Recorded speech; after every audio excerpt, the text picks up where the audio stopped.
Tickets are on sale for all my upcoming stand-up dates. Detroit, Atlantic City, Niagara Falls, Mount Pleasant, Michigan, West Valley City, aka Salt Lake City, Utah, Reno, Nevada, Anaheim, California, and Las Vegas, Nevada. Tickets for sale now for my stand-up comedy featuring some of your favorite characters from the show, especially me. All tickets are at TonyHinchcliffe.com right now.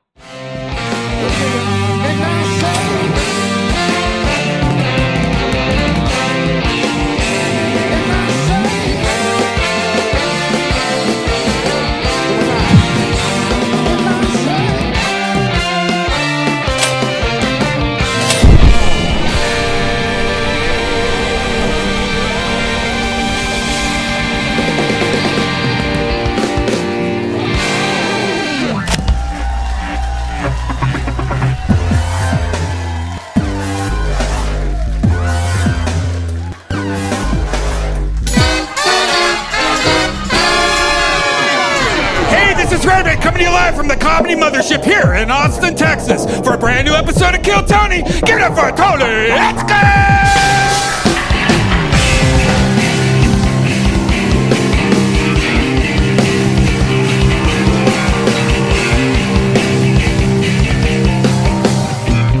Who's ready for the best fucking night of their lives, huh?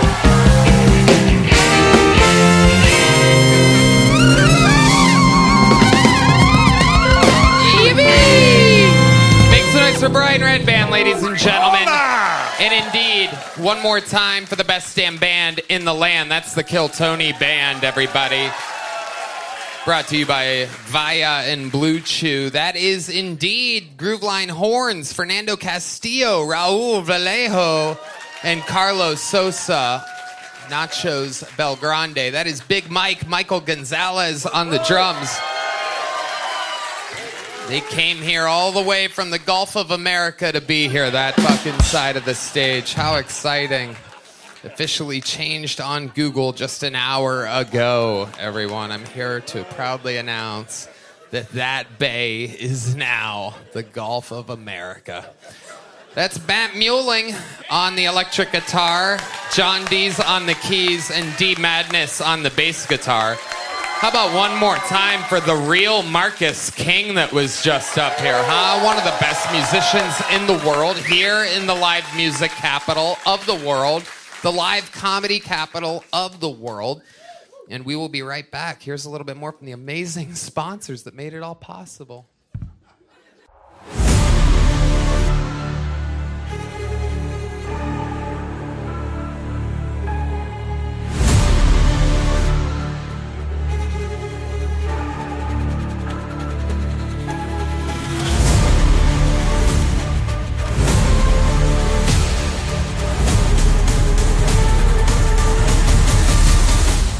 You guys ready to start tonight's show?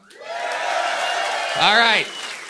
Sometimes there's 3, sometimes there's 2. A night like this, it's a one-guest show.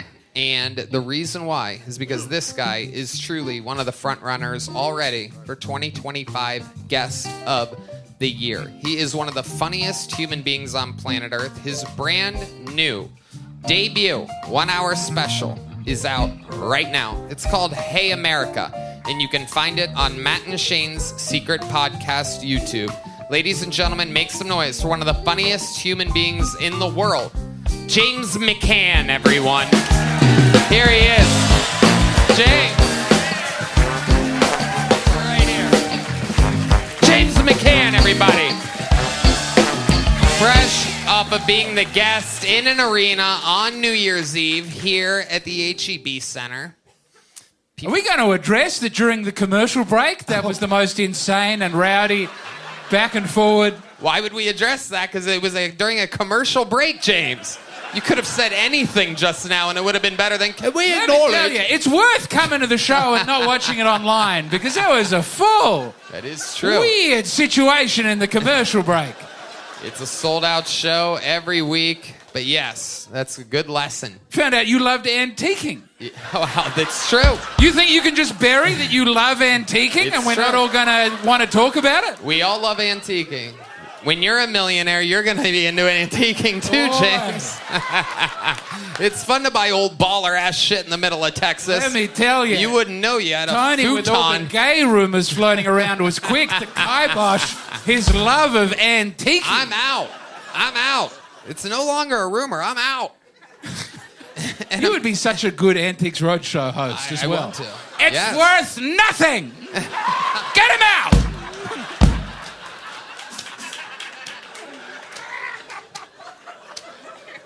Antique Roadshow with Tony Hinchcliffe. Antique Roast Show. That's it. He owns like 8 thrones. All right, James. It's All right, 3. I won't keep going It's on. 3 thrones. Hey America, out now on YouTube. Yeah. New comedy special. Yeah. So that he can buy a fucking throne. You futon and a coffee table having son of a genuinely- bitch. I picked This guy up a watches futon today. TV on a fucking MacBook. We have the cheapest projector from Walmart so the children don't get addicted. It's a good policy. James is one of the greatest guests in the show's history. He is present. He is fucking hilarious. And he knows how it works. 200 people, literally, 200 exactly people signed up for tonight's bucket. There are 200 motherfucking pieces of paper in here. I'm going to let the shocked Asian girl in the front row pick first. That one right there. And I take the piece of paper, I pass it along, and they go and wrangle the person. Red Band smells the paper because he loves Asian women so much. He really does. He already has one, but just like typical stuff, he's hungry for more Asians 20, 30 minutes later. That's what it's like. And so, while they wrangle that comedian, just to let you know, they get 60 seconds. You know the time is up and you hear the sound of a kitten. That means they have to wrap it up, then or else they bring out the angry West Hollywood bear. And then that interrupts them. I interview them, and we talk to them about their life, what could possibly happen to them. We are here with one of the greatest guests in the show's history, the great and powerful James McCann, ladies and gentlemen. Oh, I hope we find a big, beautiful star tonight. Can you feel it, ladies and gentlemen?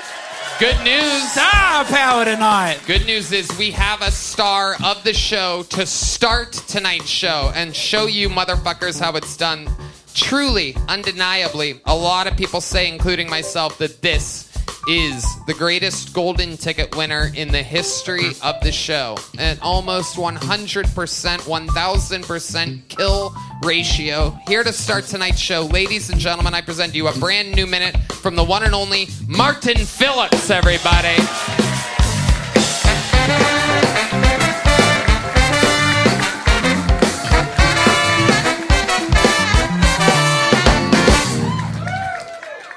What's up? What's going on? I have big hands.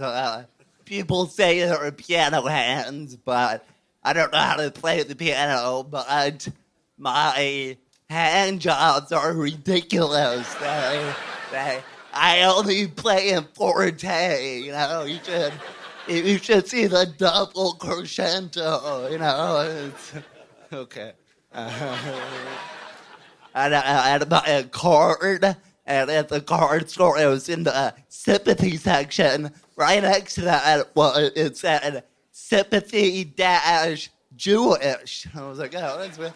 So now, in a special way, you can tell your friends, I'm sorry you're Jewish. It's a lot, you know. So it's I grew up with cats, and I like that cats use the litter box. It's cool. It's like, hey, not only do you have to clean up my shit, but you gotta find it first. So, good luck, asshole. Exactly 1 minute, like the pro that he is. Right. This is Martin Phillips. How's it going, Martin? It's good. It's all Fuck good. yeah. It's going good. You did it again. Thanks. Do you have cats? No, I don't have stray cats hang out on my patio, but I do not own them, but they hang out there. Why do you think the stray cats like your patio so much? I don't know. In order that they can't hang out there, I bought them a bed. So now they got a hookup. I'm the plug for the cat. I leave out water, I leave out treats, out of fucking bed. Well, that's not them hanging out there. You're luring these cats. I know. Yeah. No, dude. It's like they hang out there. I never see them. They run away. It's like I actually own a cat. In a way, if you think about it. You got a special cage for them, just in case they want to relax in Yeah, there? you put a bed out there. What else have you done? You put a little can of tuna out there? No, I don't want them to become dependent on me, so I just leave water. You know, cats eat people after they die. Or you think that they see you walking in and sense a meal coming soon? They gotta find a way in the fucking apartment. So good luck, Mr. Cat, getting inside. So Now, your opening joke was about your strength. Is that correct? The strength of your hand? it's not how big my hand is. Oh. What do you think? It's like I can fit a lot. I can grip. Well, the crazy thing is that in the green room of the mothership for the past couple weeks, we don't know exactly how it got there, but there is a brand new grip strength. You would think it was Joe, but no, I was there when Joe saw it. He's like, what the fuck is that? Oh, shit. And then, yeah, he did play with it like it was his own toy. He was very excited as anyone to ever. He's like, yes, to see a grip strength tester machine. And I don't know. What do you think? Should we give it a little test? See what kind of fucking... Yeah, and you can't handle this hard. It's gonna break this shit. I love it. Retard strength on display. Here, with cerebral palsy, ladies and gentlemen, using his good hand. This is for science. Oh, he's squeezing it. Oh, my God. Oh, that looks...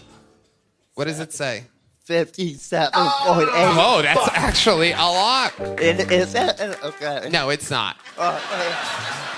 Yeah, I do the other one, maybe. Yeah, try the other one. Give me another drum roll. Big Mike on the drums. Whoa, whoa.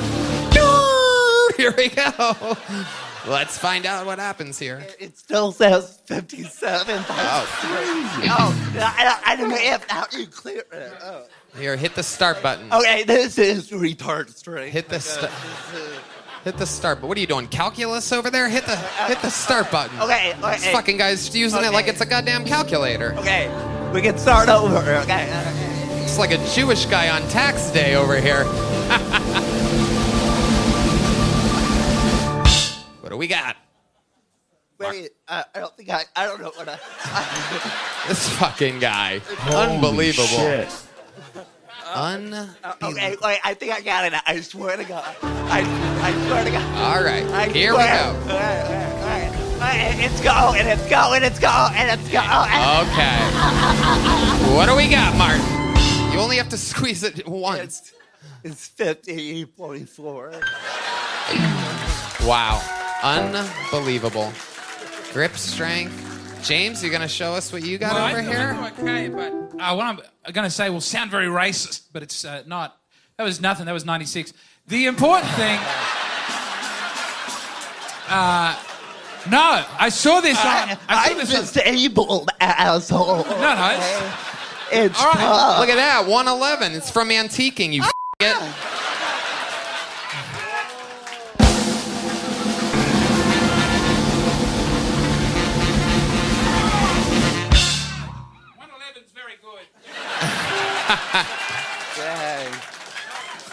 I read this on Twitter. Yeah. This was a white nationalist talking point that I didn't like, but I saw it. But apparently white guys have the strongest grip strength. And black guys, on average, have very low grip strength. I read this. And apparently one of the theories was this is why people don't do handshakes. It's all slapping and fist bumping to not expose. But every black guy... I'm telling you, every black guy in the green room is crushing this. That's not true at all. What do you mean you're black, Martin? I'm just saying, I have the similar grip to a black person. And you both do crip walk sometimes. Hey, what is this, the halftime show? Look at this fucking guy. This is crazy. Yeah. Cool, okay. Martin, how has life been going for you? What else is going on? It's good. I've been traveling around a lot, doing shows and whatnot, and pretty busy, always going somewhere. So, Yep. As you could tell by the sound of his voice, he's also now in charge of the health of the United Yeah, States of okay. America. It's working out. Yeah. Guys who sound like this are doing well. That's true. That is true. That is the voice of a winner. Martin, you got tonight's show started. You are a fucking legend. Everybody loves you. He's absolutely killing it. The one and only Martin Phillips. And now it begins. To the bucket we go. We're going to meet someone all together at once. And that's the show. You know, we found Martin out of the bucket. We found William out of the bucket. Oh my goodness, it's the lovely Heidi, ladies and gentlemen. Unbelievable. Such beauty that James just missed his mouth with his beer can. It had nothing to do with Heidi coming Yes, it did. You just poured a beer on your own chest, you Shut up, creepazoid. Tony. Shut up. It didn't happen. What a pervert you are. My God. I treat all women with dignity and respect. Let's move on, please. Jesus Christ almighty. What's name? With your spilling beer because his grip is so weak. Ladies and gentlemen, your first bucket pull of the night. A brand new minute. We're going to meet them all together. Make some noise for Kojak Kareems, everybody. Kojak Kareems. Here comes Kojak. Yeah, go Birds! We got him, baby! We got him with the tush push. It's my favorite move. What's up? Hey, what's good? I'm black and I'm gay. I know what you're thinking, man. Pick a struggle already, bro. Black or gay? Come on, you're hogging up all the pressure for everybody. But imagine being me, right? Half the country's racist, half the country's homophobic. And here I am, right in the middle, taking it from both sides. And I'm taking it good, too. I'm like the Gaza Strip. My asshole's being bombarded so much you'd think it was a hospital. And all because I like Yemen. Yemen, Yemen, Yemen, hey. You think that was controversial? My Haitian friend is calling for an all-out geese fire. Geese fire, okay, go. All right, thank you, that's my time. Wow, Kojak Kareems, everyone. Welcome. Black, gay, and bad at comedy I have written down here. It's incredible. You got everything against you. Kojak, you were very excited to promote the Birds, the Philadelphia Eagles. Are you from Go Philly? Birds, that's right. Go Birds, Philly. Okay, we hear you. Are you from Philadelphia? I am. Wow, so you have a lot in common with... That's Yep, there we go. Celtics. I thought that was It's Steelers Nation, baby. Ha. There are no gay people in Pittsburgh. Or black people, actually. Come to think of it, there's not a big... But that was big for you, the Super Bowl? Oh, yeah. Great. Okay. I'll let Tony do the questions. All right, there you go, yeah. So what's it like being from Philly and basically being Meek Mill without the rap skills? It just means you're black and gay again. I'm just reminding everybody that you're black and gay. You brought it up. Here we go. Do you get any good antiquing lately? No, I might fly back to Philly for the parade, though.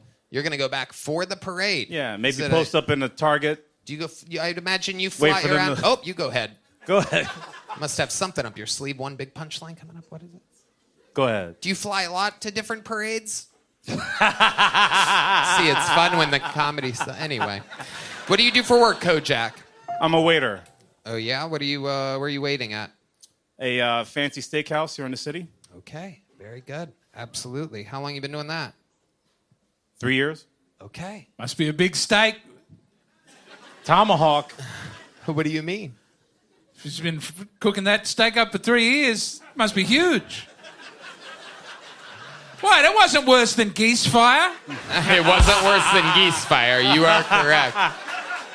You are correct. Kojak, you live here in Austin? I do. Right. And what else are you into, Kojak? What do you do for fun? I play Street Fighter 6 with my boyfriend all day. Okay. So Street Fighter. You have a boyfriend. Damn right, 3 years. You know what's interesting? He's is Puerto Rican. We have a lot of gay guys that get pulled out of this bucket, but very rarely do we have gay guys that are in a relationship. Most of you guys just stay single and butt fuck everything that moves. It's so interesting. How long have you been with your boyfriend? 5 years. 5 years. What do you think the secret is to your wild success of having a long-term gay relationship?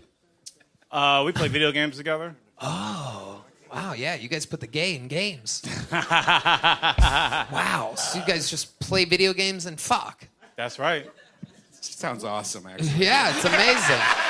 It's amazing. It's Red Band. Red Band is figuring out his new lifestyle. Get a discount at the steak place also? I mean... This is the life. Come check me out. I'll take care of you. Hell yeah. He exclusively eats... At the restaurant. At the restaurant. Come to the restaurant. I'll take care of you. Okay. All right. James? Oh, it's business and pleasure at that restaurant by the sounds of things. Goodness me. You suck one dick on accident and they call you gay. Tell me about it. You did seem over-eager to hear about how a gay relationship could work. Well, it is exciting. Like I said, there's never a gay The relationship. lesbians manage to do it every single time. Exactly. But the gay men, yeah. Lesbians are straight into a relationship. Gay guys, very, very rarely. Where would you meet him at? Back home in Philly. We're both from Philly. Yeah. But where in Philly? Like, what were you guys doing? Let's see here. Is it off a website or something? Yeah. Instagram. You saw me on Instagram and hit me up. Okay. And then what happened? You're like, hey, come to my place. I said, hey, come on over. I paid $50 to Uber him. Wow, you My remember place. that? I You remember remember that. that part? Yeah, I'd only had $100 to my name. Wow, you're willing to spend half of your total Correct. net worth in order Correct. to have your Correct. ass filled with a dick. Correct. That is just Correct. unbelievable. Correct. I gotta tell you, as much as we joke about me being gay, I simply cannot relate to that type of mentality. Half of your entire money just to fucking, it seems painful. Get the Hallmark Channel on the phone, because I think that is a love story that they're ready Yeah. to immortalize. Incredible. Half of your money. How did he get home? I spent the other half to get him home. Oh my God.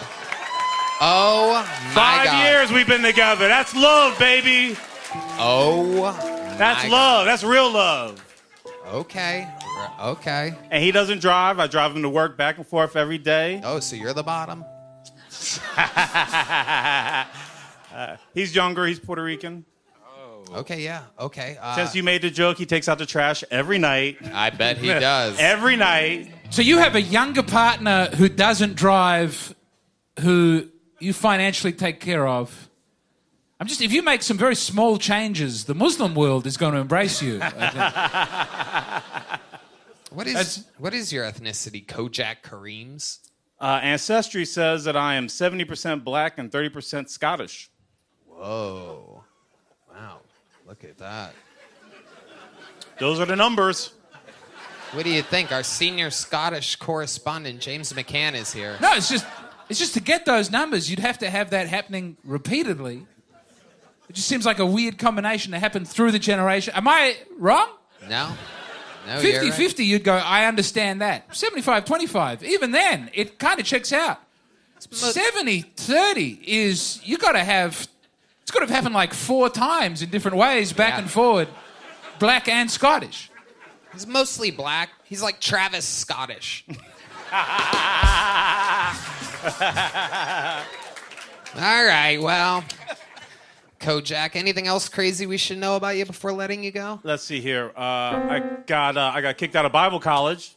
Why? How does that happen every week? No, I can guess. I'm guessing. Yeah, no, we know why you got kicked out of Bible college. But, how exactly did they catch you? You drag your teeth? All right. There's Red Band, everybody. All right. How did they catch you? I was the only black kid in all of a 9. Guilty. Yeah. Unbelievable. Get him out of here. There he goes, everybody. Kojak Kareem's, everyone. Yeah. Here you go, buddy. Let's see if you catch There it is. He's a black guy. Good evening. This podcast is sponsored by Talkspace. You know, therapy can be costly, but Talkspace is affordable and in-network with most insurance providers. Most insured members have a $0 copay.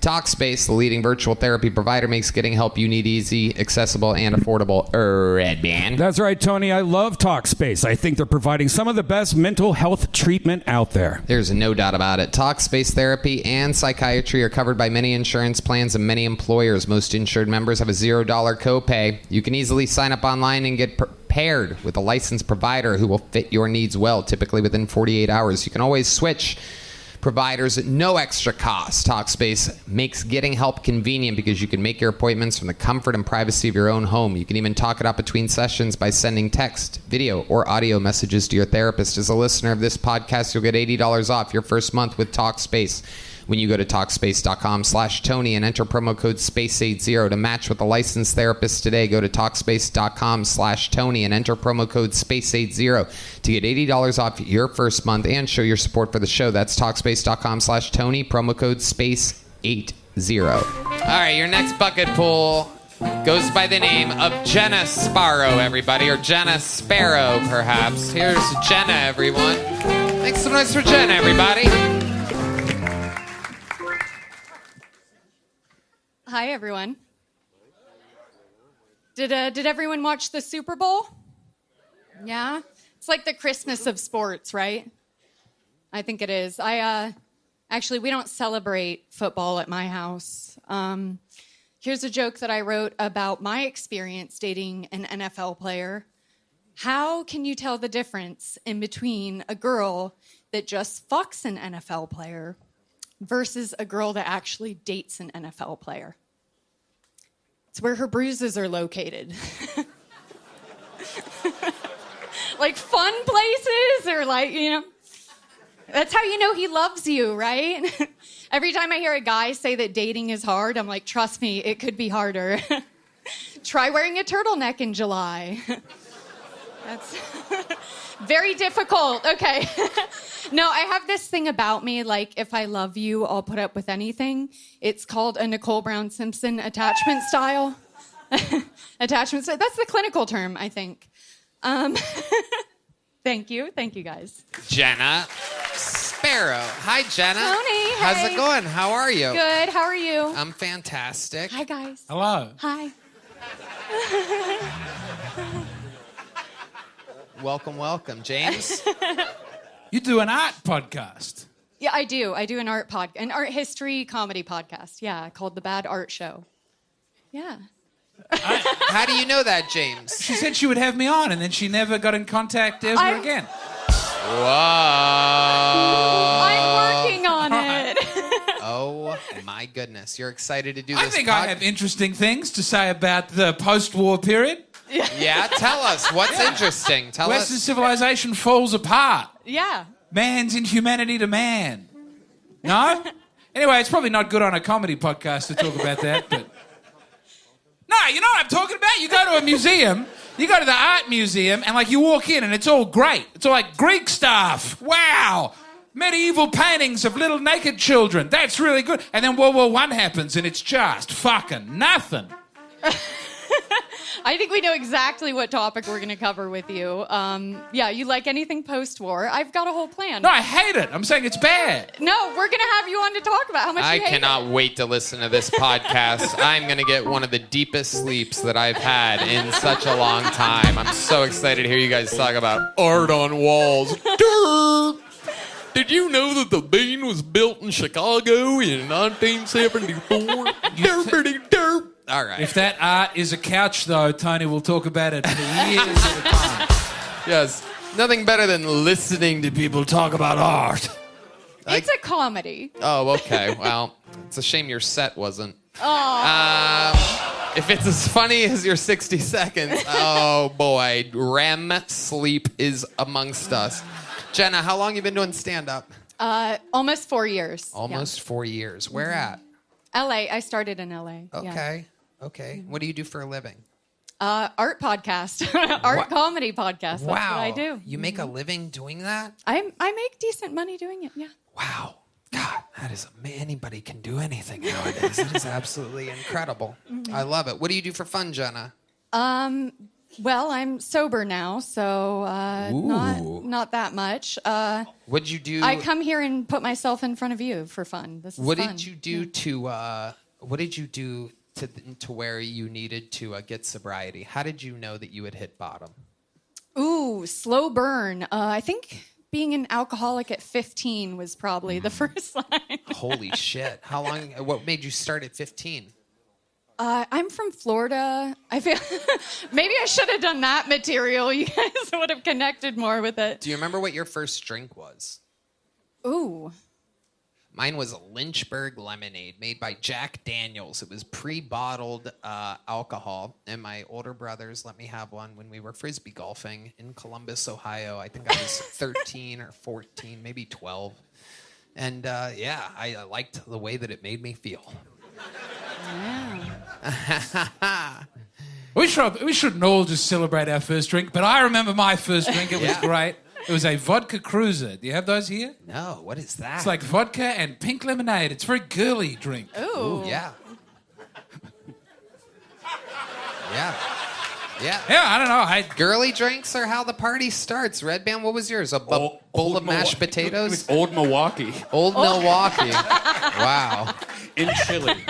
Oh, my God. I think I was vodka with like orange juice chaser, I think was what it was. Breakfast of champions. Yeah. That's what I say. Well done on sobriety. Thanks. You're welcome. I would never do it. Yeah. But I think it's good. Yeah. You know? How about towards the end? Did you get into anything crazy? Did you do drugs or anything? Oh, yeah. Well, again, I'm from Florida, so there's a lot of cocaine in Florida, lots of it. I got a couple of DUIs over the years. There was some stuff that was not ideal. He loves it. D Madness loves a good DUI. They pull him over every time he tries to drive. 100%. Sir, you're swerving all over. Do you have any old photos Okay, that you're trying to get taken down from the internet or anything like that? No, I scrubbed it. I scrubbed it. What? Brian, Unbelievable. why are you asking that question? Disgusting. He's just a bad person.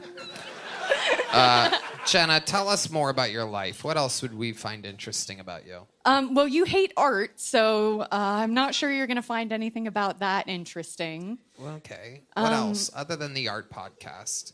What do I do other than the art podcast? I work out a lot. I like pit bulls. I'm a dog person. Yeah. What do you like about pit bulls? They're like I like pit bulls because I like men, just like a violent liability. Yeah. Does that make sense? I like a dog that's like dangerous. It's great. Yeah, well, you picked the right one. James McCann. Like, what is the overlap in the fine art world between that and... I think of that as a golden retriever profession. I think of pit bulls as more of like Cadillacs bouncing up and down. And Yeah. no, is that not cool. right? Yeah, sure, but they're a good dog, you know? No. No, I think they kill children every year. Are they legal in Australia? No, they killed so many children. I think there are big parts of the world you can't get that dog. But you like that it's dangerous. You have a weird sex thing for the dog. No, I have a girl dog, to be clear. I have a girl dog. You can meet her. She's very nice. It's a pit bull? Yeah. Okay. And can it be around other dogs? Not really, no. Right. Yeah. Great. What a great animal to have. Something you can take outside and scare everybody to death with. I do have a cat, and it's very good with the cat. So there's that. Has your cat been crawling up on Martin Phillips's porch at all? Do we know about this? Do you have a tracker on it? Your cat might be sleeping at a tremendously weak-gripped man's porch. Anyway. No. Yeah, I don't know. I love it. Well, Jenna, congratulations. You made your Kill Tony debut. There Thank she you. goes. I'm going to throw you a little joke book. Oh, it was so close. I don't know where it went. So close, right into I think you were aiming for my tits. I mean, it's a small target, but yes. There she goes, Jenna Sparrow, everybody, making her Kill Tony debut. All right, back to the bucket we go. You guys having fun out there? Anything can happen. Ladies and gentlemen, your next comedian goes by the name of Mike Poe. Mike Poe. Here he is, Mike Poe, everybody. Make some noise for Mike, everyone. So, in addition to struggling to be a stand-up comic, I'm also a hack party DJ. But that's a lot easier than doing this because being a DJ, all I'm really concerned about is touching buttons and looking concerned, holding my ear and pointing maybe to somebody in the audience you would hope we're connecting with you. That's a lot more difficult to do as a stand-up comic, obviously. So in addition to being a DJ, I also volunteer for the Unsheltered, and that's where I get most of the funny stories that I talk about, like the guy who stole my entire bag from me, who I had to track down on the street and explain to me that, unfortunately, he's on drugs, but Jesus loves him. But 90% of him is on drugs, and only 10% of him is actually taken care of by Jesus.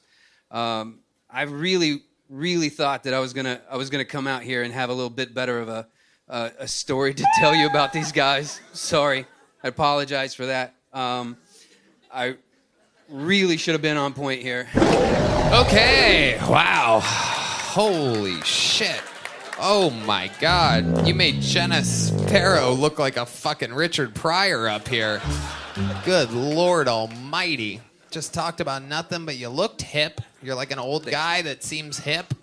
Thanks, man. No comedy. You're basically Mark Maron. It's incredible.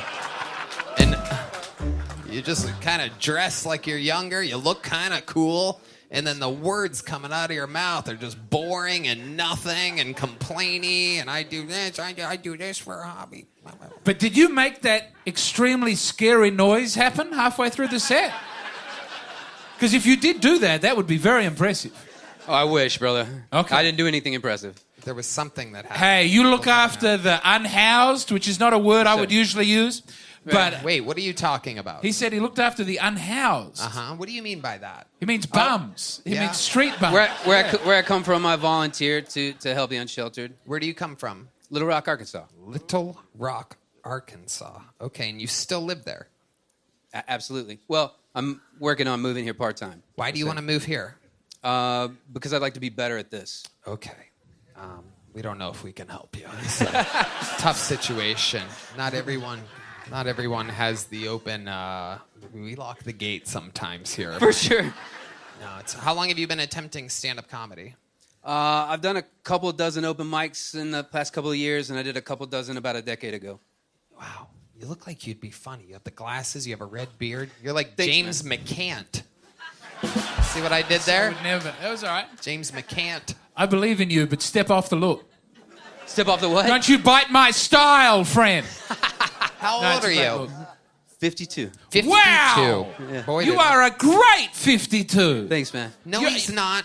I thought you were a You're being- really not a great bad comic. 40. You're being thank tricked you. by a Yeah. jacket right now, James. The jacket is throwing you off. I do love this jacket. Mike, what do you do for a living?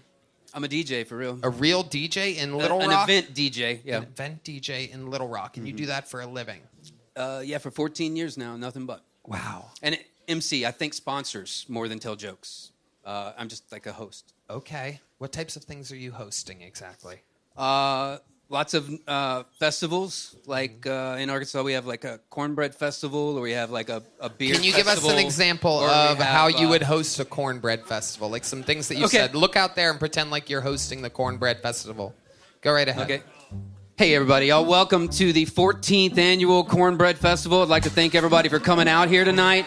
So there's a lot of people in the crowd, I can tell, are super excited about cornbread, and I'm one of them because I absolutely adore cornbread. Whether it's with beans or if it's with peas or if it's just by itself, I absolutely adore cornbread. I do not like corn, however. I'm not fond of corn whatsoever. But bread. Bread's where you got me. So cornbread is absolutely one of the most phenomenal things that you could be eating with your mouth right now. I think we found your calling, Mike. You are built for cornbread festivals. Thanks. They didn't give me the gig this year, though. Really? Yeah. Wow. You know what? First time in 35 years somebody didn't honor their confirmation. You stick with it. You keep working on that event, hosting and DJing, and I believe that one day soon you could be at a second-tier basketball game shooting out a T-shirt from a cannon. I believe in you. Thanks, man. I would love that. Not for the comedy, but for the announcements at events. You're right. smooth. You could host FM breakfast radio. I did that, yeah. You did do that? I did that, yeah. I'm trying to be uplifting here. You got to help me. Yeah. You are, absolutely, dude. Nothing bothers me more than old people trying to be hip. You're 52. What else? Like, are you into? Right. You have like a vinyl record player, right? Of course. Yeah, I've been playing records since 1989. Yep, exactly. What else is hip about you? You have like a fucking unicycle or something like that. What's your weird form of transportation? I can tell you have one, like an electric scooter or something. So I have a news van that I'm selling when I get home because I need to pay for my police van to get repaired. Pedophile. I'm trading a van for a van because another van. They're catching onto my van. I figure if I get a police van, no one will know. Wow, that is master level pedophilia. Holy shit. You called it right. I do have a weird vehicle. Yeah. Are you in love right now? Do you have a... You in a... No. Relationship or anything? No, sir. You've been single for a while? Yeah, 9 years. You ever been married? No. What's the longest relationship you've ever been in? 4 years. 4 years. Longest ever. 52. Why do you think that is? Man, just a lot of curveballs in life. It happens. What kind of curveballs? Can you explain some of the curveballs that you've had in your life? All right. I'm just curious. You're in the interview. I'm a federal witness. Okay. What does that mean? Yeah. Are you on witness protection? I'm not protected. Okay. At all. Why are you on the biggest I'm not show? in hiding either. I wouldn't tell you my name. Okay, that's all good. Can you just tell us the ballpark of what you're a federal witness about? This seems like a very compelling part of this interview. And I appreciate your open honesty. Sure. People are going to find this incredible. I'm a survivor or a federal witness to homicide. My adult adopted autistic brother was murdered a decade ago. Adult autistic? Adult adopted. Like, we adopted him as an adult because he didn't have a family. Adopted? And he was on the street. Adult autistic. Yep. And he was on He would love this. He would absolutely love it. He would love it. Most of our Especially. fan base is adopted autistic people. Adopted it? Wow. How old was he when you guys adopted him? So he was probably 30 years old or so. 30 years old. And your parents were like, come on in? Yep. Well, my mom and my sisters, he called them his mom and his Where did sisters. they find this guy at? He worked with me at the bar I managed, and one night he didn't show up, and I found out he was in jail. And I bailed him out and found him a place to live and got him on disability. What was he in jail for at the time? In Arkansas, we don't have any renter's rights. He was evicted, and he didn't check his mail, so he got arrested for being evicted. Right. Like, forcibly removed. So then he got murdered? Yeah, he was murdered in 2014, December 7th, 2014. Okay, tell us about that. What happened there? There was the only suspect, we'll say, is a crack pusher. And this suspect's name's Andre Demetrius Smalley Jr. You didn't have to say that part. You didn't have to call them out by name. What's happening in this show? You can't find me. But this killer, in my opinion, he was pushing crack on him at gunpoint, and he wouldn't stop. He wouldn't leave him alone, and he just kept breaking in the door, stealing his phone and his keys, and extorting us until finally got a warrant. He got arrested, and then he bailed out and murdered him, so there would be no case. Wow. Absolutely incredible. And did he not get in trouble for that? Well, not for a while, but then I became a federal witness after he shot 2 more people because they wouldn't go to court. So I called every agency possible, and I landed on the ATF, and this lady said if I signed an affidavit and I promised to go to court, that because I was involved in a previous crime of his in a federal court, I can get some justice by compelling the judge to hear my story about this person before he sentences him. This is a great anecdote, but you might be on the wrong podcast. I mean, I don't think so. There are quite a lot of true crime podcasts out there where this would be A+ level. Oh, this content. is perfect. I love it on this podcast. I don't know how you get a laugh out of the crack pusher who murdered... I was just really hoping that the minute that I did before this was better. It wasn't. No, this is amazing. I had no idea I was getting called. The minute that's crazy. It's okay. That's what happens. But this is how it happens. This is part of the magic of the show. Is the interview sometimes is better than the minute. If it was just about people's minutes, that I wouldn't even do this part of the show. This is the fun part, is watching people go through the quick dilemma. Am I going to answer this? How far am I going to go? For a second, you're a federal witness. We don't know anything. The next, you're going Andre Demetrius Johnson III, located at 452 fucking Jenkins Street. You really exploded there. Here he is, ladies and gentlemen, the guy that... This is the man that murdered his brother, everybody. This is Demetrius Andres Gallagher III, everybody. A.K.A. D-Madness. He's out on bail. There you go. So this guy's in prison now for life? No, we just got him 9 years for that. So he was just recently released, and I went to San Francisco, and then I came here. Okay, hold on. You're telling... When did he get out of prison? Last month. No, December 21st. Okay. And this guy knows for a fact that you're the one that put him in prison, right? Oh, yeah. And he was in shackles on his wrists and ankles screaming my name as the bailiffs pulled him out of the courtroom. Oh, my God. And he just got out in December. Yeah, absolutely. Do you know where he is? Do you know where he resides? He lived in Little Rock before, right? His parole probation officer called me, said I can't really have that information, but I kind of know a little bit. You might have a little bit of an idea. Yeah. And is it around where you kind of live? I mean, it's probably better for me to not look for him too much. Well, I'm not saying you should look for him. I'm wondering if he is looking looking for you. Yes. I mean, if I'm being real honest, Yeah. I think the guy's probably been in prison for 9 years. He's a 6-time felon. Yeah. He's going to create chaos wherever he goes. I don't think he's looking for me specifically, like on the streets looking for me. This is very optimistic.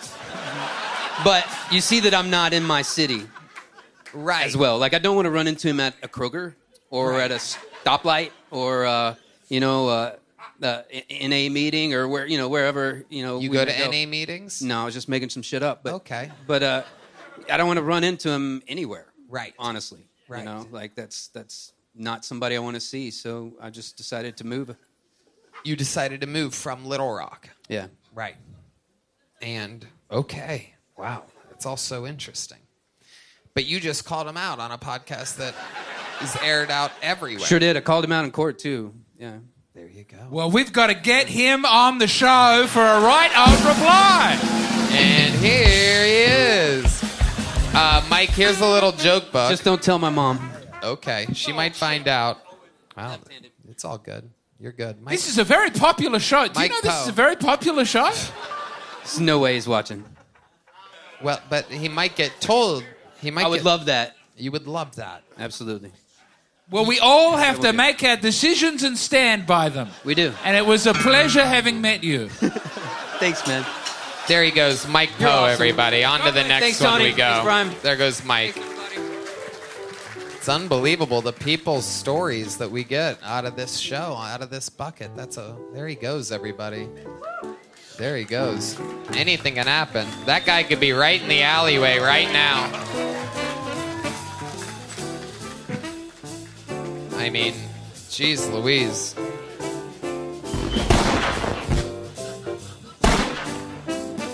Mike Poe just got shot, everybody. He's dead now.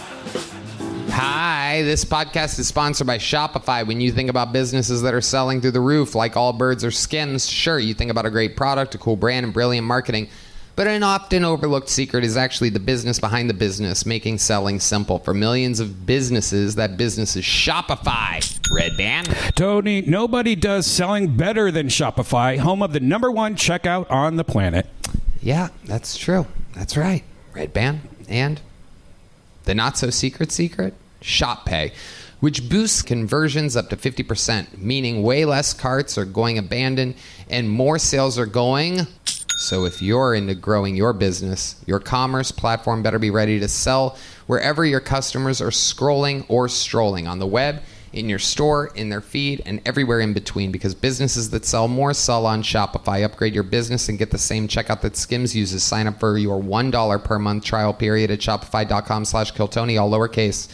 Go to shopify.com/KillTony to upgrade your selling today. Shopify.com/KillTony. All right, ladies and gentlemen, your next comedian is a golden ticket winner on the show. She's only been on it a couple times. Here with a brand new minute. Make some noise for Aya, everybody. Aya is here.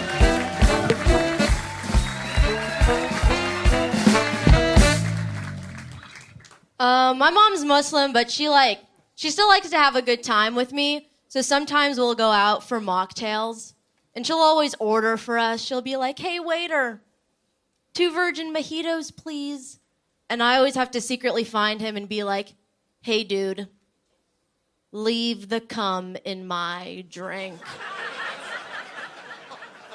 Please.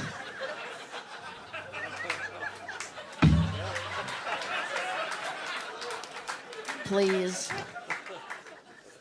And she hates that.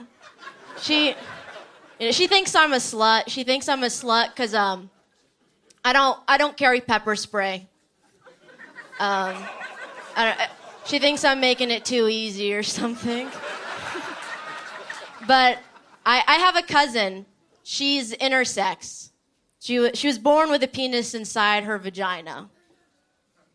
Now that's a fucking slut.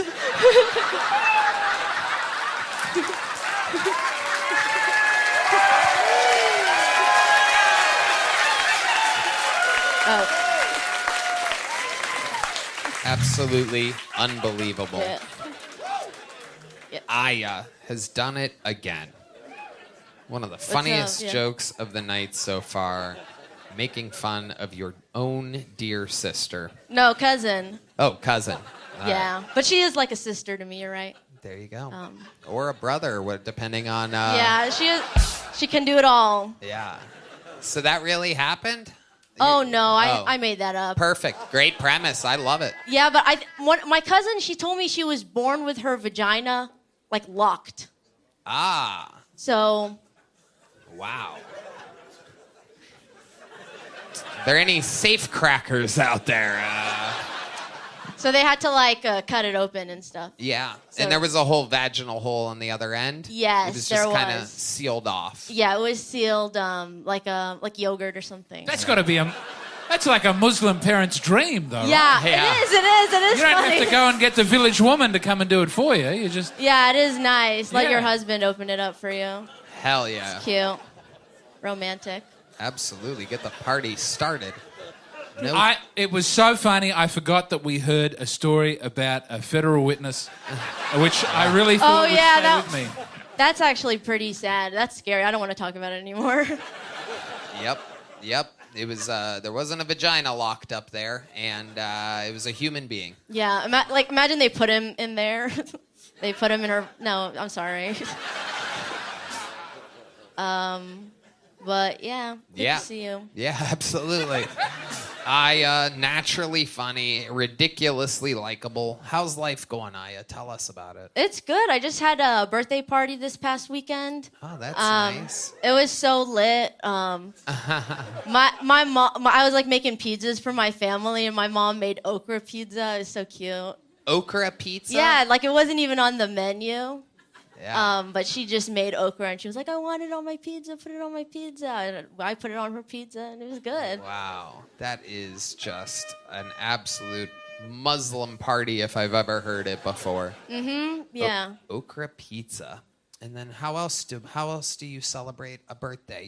You Muslims, do you have like instead of candles, do you have like little World Trade Centers you put on the cake and you light on fire or something like that? Yeah, no, that's for my second birthday. Hell yeah.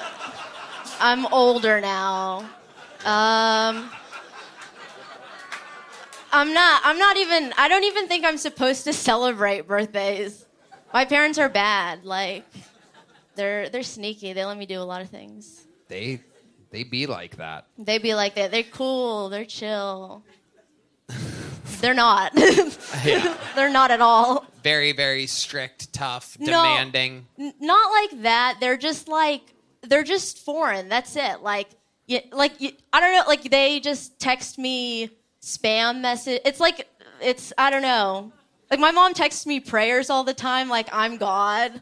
Like I don't know what to say to this. Yeah. But I love them and they love me a lot. Are they very religious?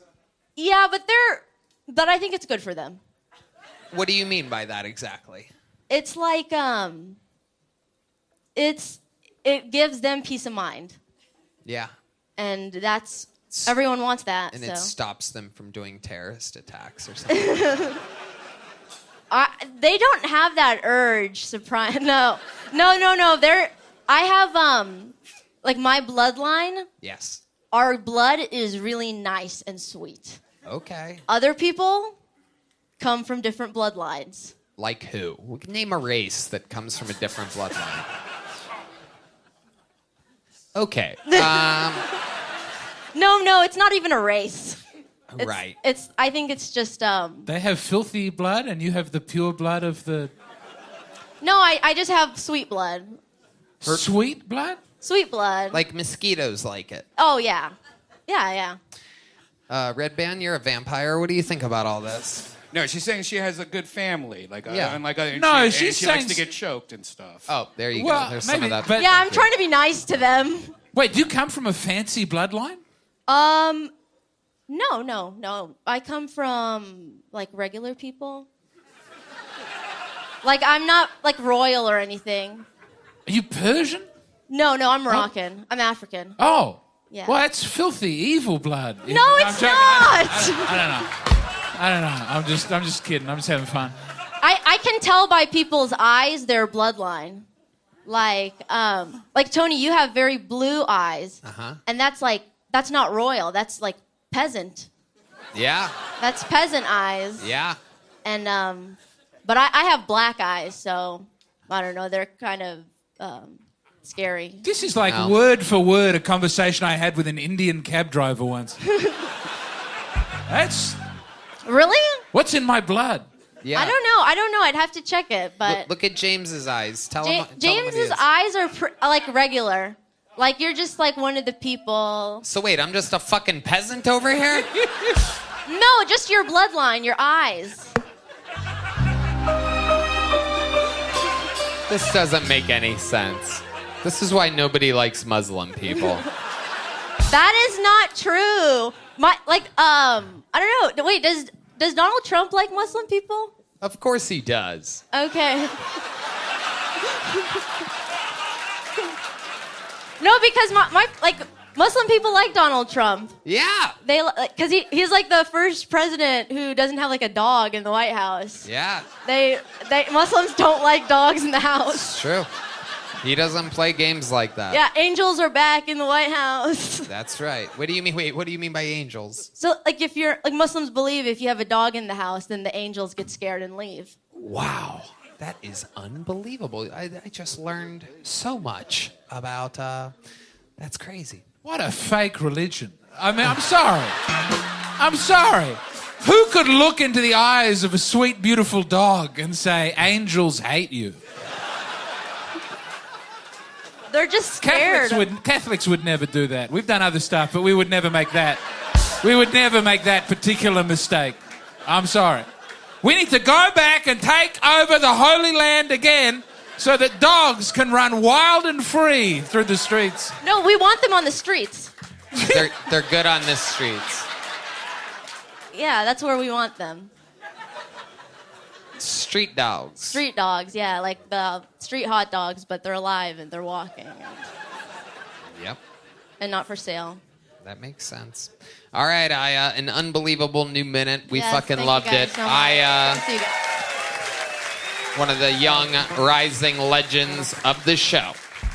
And now back to the bucket we go, ladies and gentlemen, because your next bucket pool goes by the name of Gary Gia, everyone. Or Gary Gia, perhaps. It's Gary, everyone. Just found out I have fucking peasant eyes. Yeah, so I just moved here from Alaska.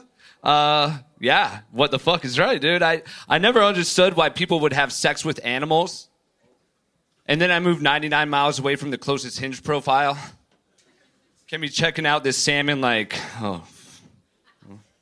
So you're a Pisces, huh? Wait, you got how many kids?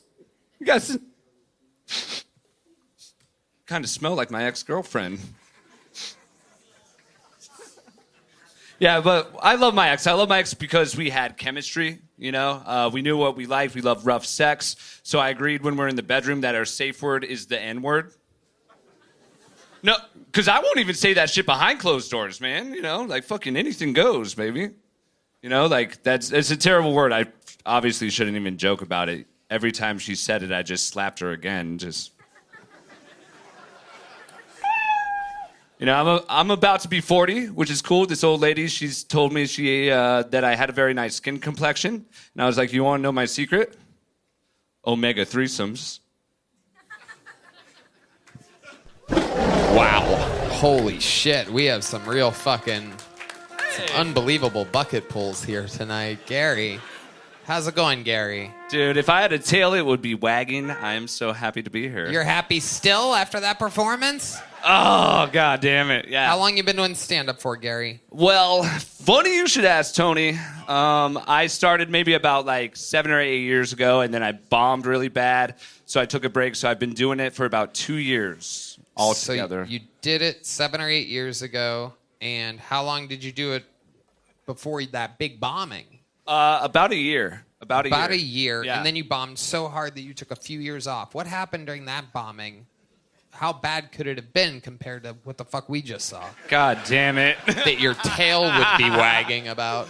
My tail would... No, I mean, like, I really picked up some steam. I was doing very good in stand-up comedy. And then I was just, like, at a fucking huge show with a bunch of fucking old people.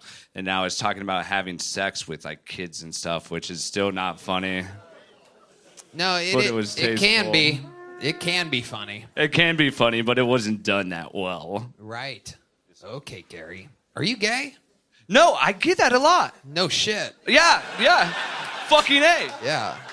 Dude, like, seriously, I started working this job, and yesterday I came in with a girl, and, like, my coworkers were like, oh, my God, I thought he was gay. Yeah. Yeah. I can see that. No? Fucking no, I'm hella straight. God, am I this fucking gay? It's the blue eyes. No, D Madness. Stay on my side. I'm straight. You can like me. It's okay. D decided long ago. I saw D. Yeah, you're not looking at anything right now. It's okay. Making fun of a blind man. Yeah. Good God. Yeah, Gary. Relax, Gary. D Madness is pissed right now. He is homophobic as hell. So, Gary, let's talk about it. What do you do for a living?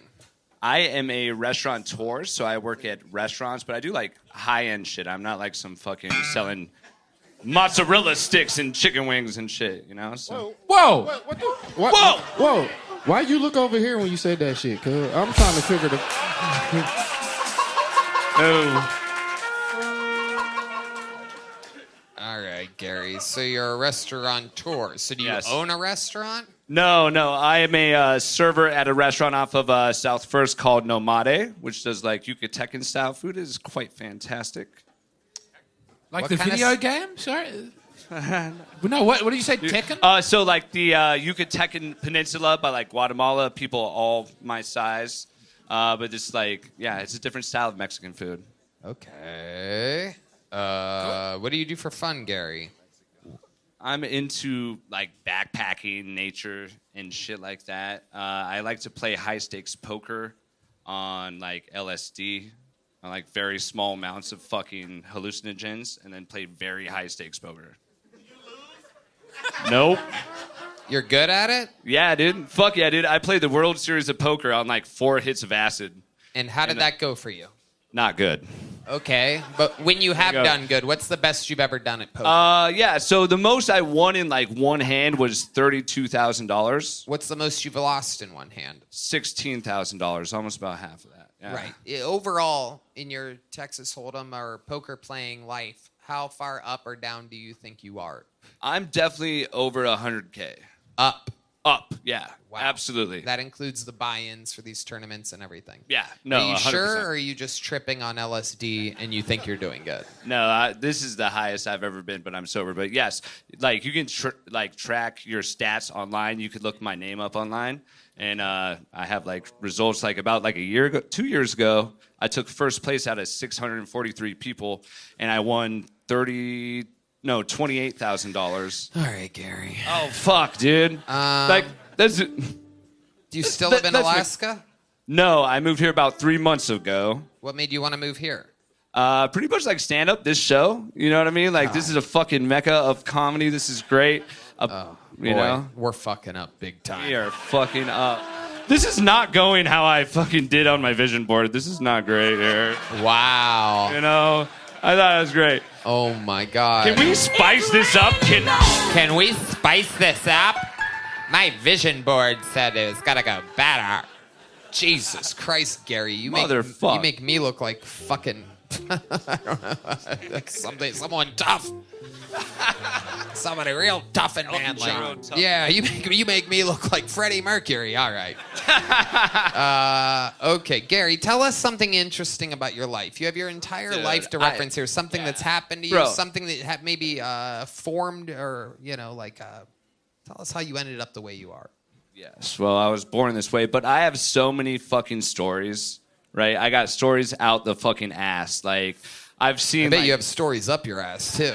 Okay. Why don't you tell one, Gary, instead of telling us that you have stories? That's like you telling us that you have jokes. No jokes, all stories. We know. No, we know. So yeah, let's see. I saw an alien one time with my mom. All right, right? Gary. We're gonna keep it. Yeah, I'm gonna tell. So, do you want to hear it or no? No? Okay. How fast can you tell it? I could tell it. Yeah. So I was about 14 years old. I'll catch. I was about 14 years old, and it was about 2 a.m, and I was just laying down watching TV. And all of a sudden, I was paralyzed, and I saw this. All right, that's it. There you go. Gary Gia, everybody. Gary Gia. We got to keep it moving. Some of these people have fucking nothing to them whatsoever. You got to love it. Gary, sign up again. Best of luck next time. Jesus Christ. An alien story. Why don't you tell us about a dream you once had? Boy, you never know what you're gonna get down here. Make some noise for your next bucket pull, ladies and gentlemen. It's Matt Rivas. Matt Rivas.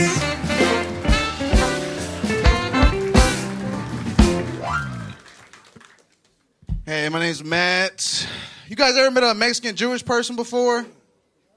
Yeah, I got a cousin, dude. He's Mexican and Jewish. His name's Kike. Spelled kike for some people. I don't know why. I love Keeks, man. Like, he's so Mexican, he works construction, but so Jewish, he only accepts payment like bonds and shit. He's a genius, man. He's an entrepreneur. He did all this while managing a coffee shop called Hebrews. Bro, he's so Mexican and Jewish, dude. He built tunnels for both sides.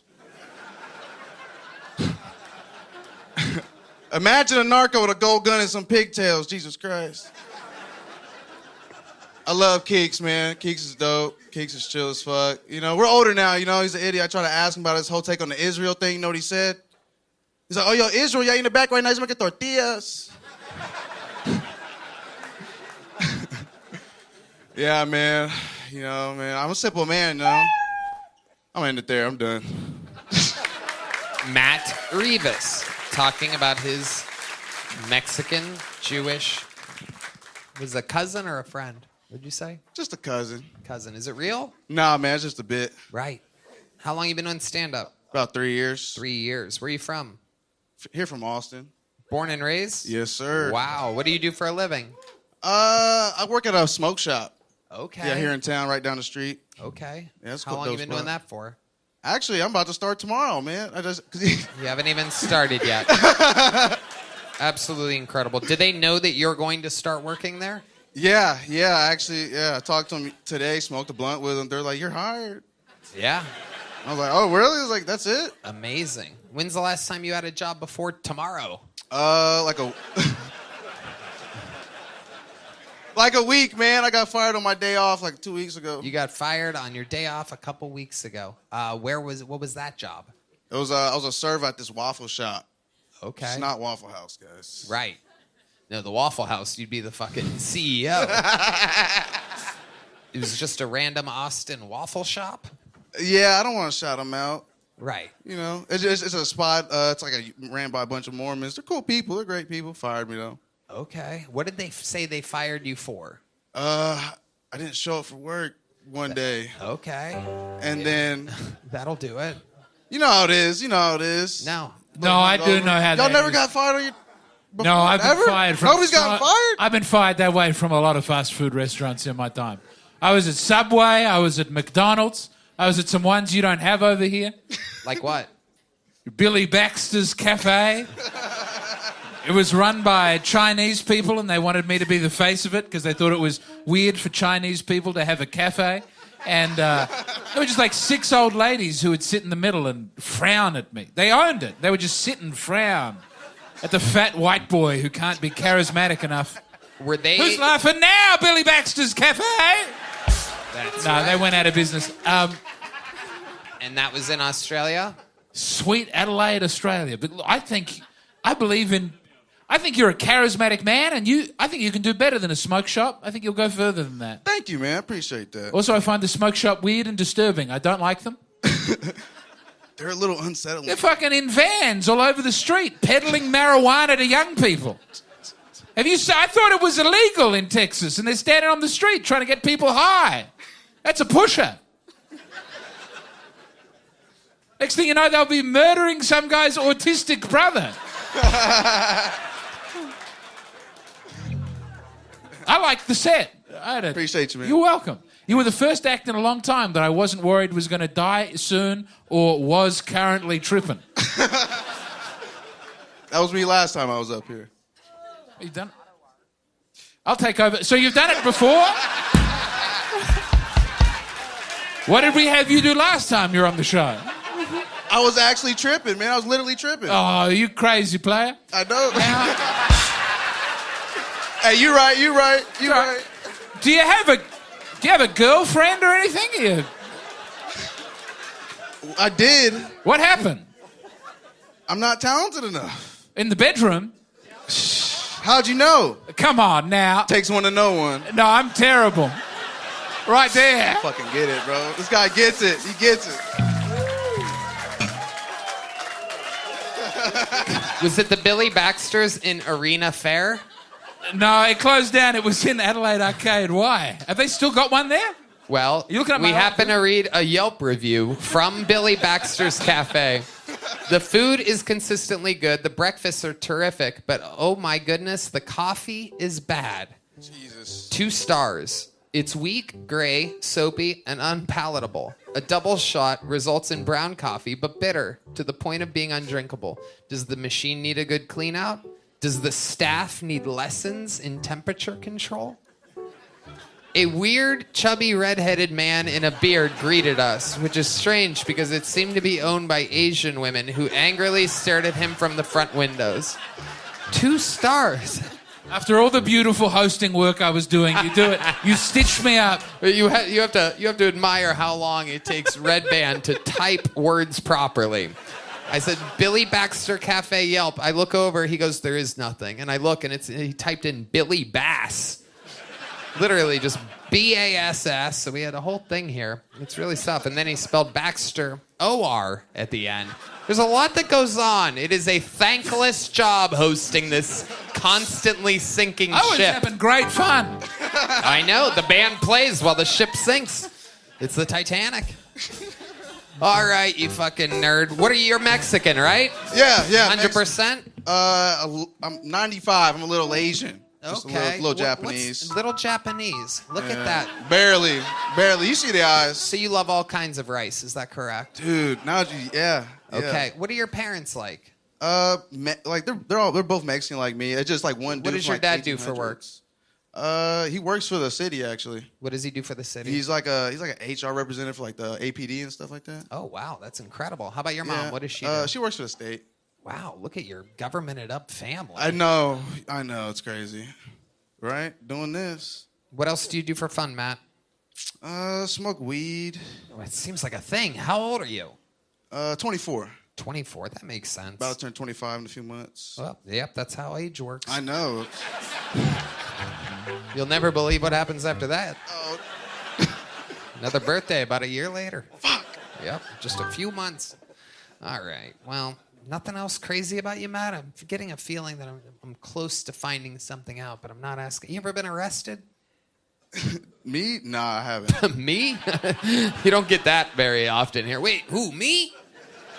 Suspicious answer. Yeah, you're the one being interviewed. No, I would never get arrested. Why would Matt get arrested? What? No, I would never get arrested. Did you talk about yourself in the third person? I did. That might have been what was missing. Do you often talk about yourself in the third person? When I feel uncomfortable, yes. When he feels uncomfortable.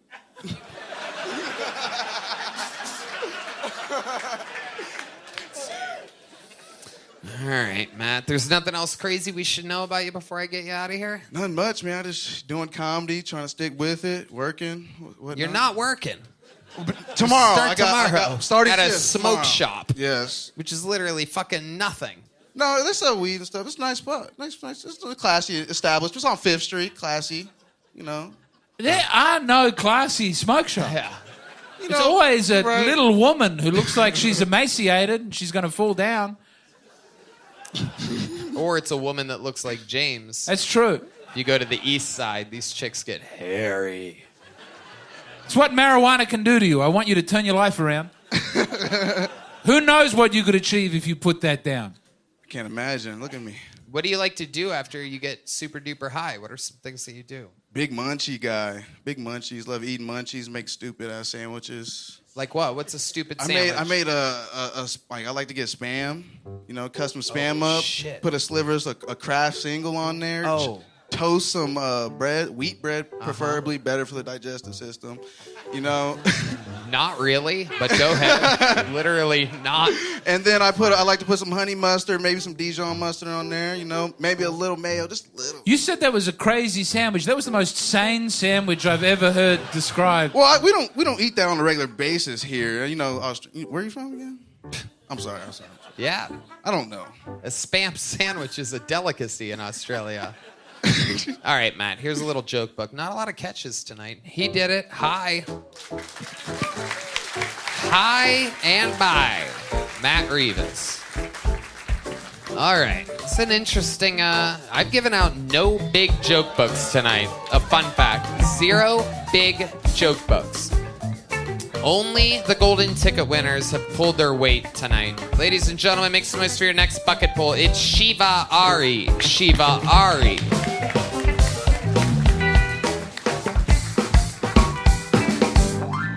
Howdy.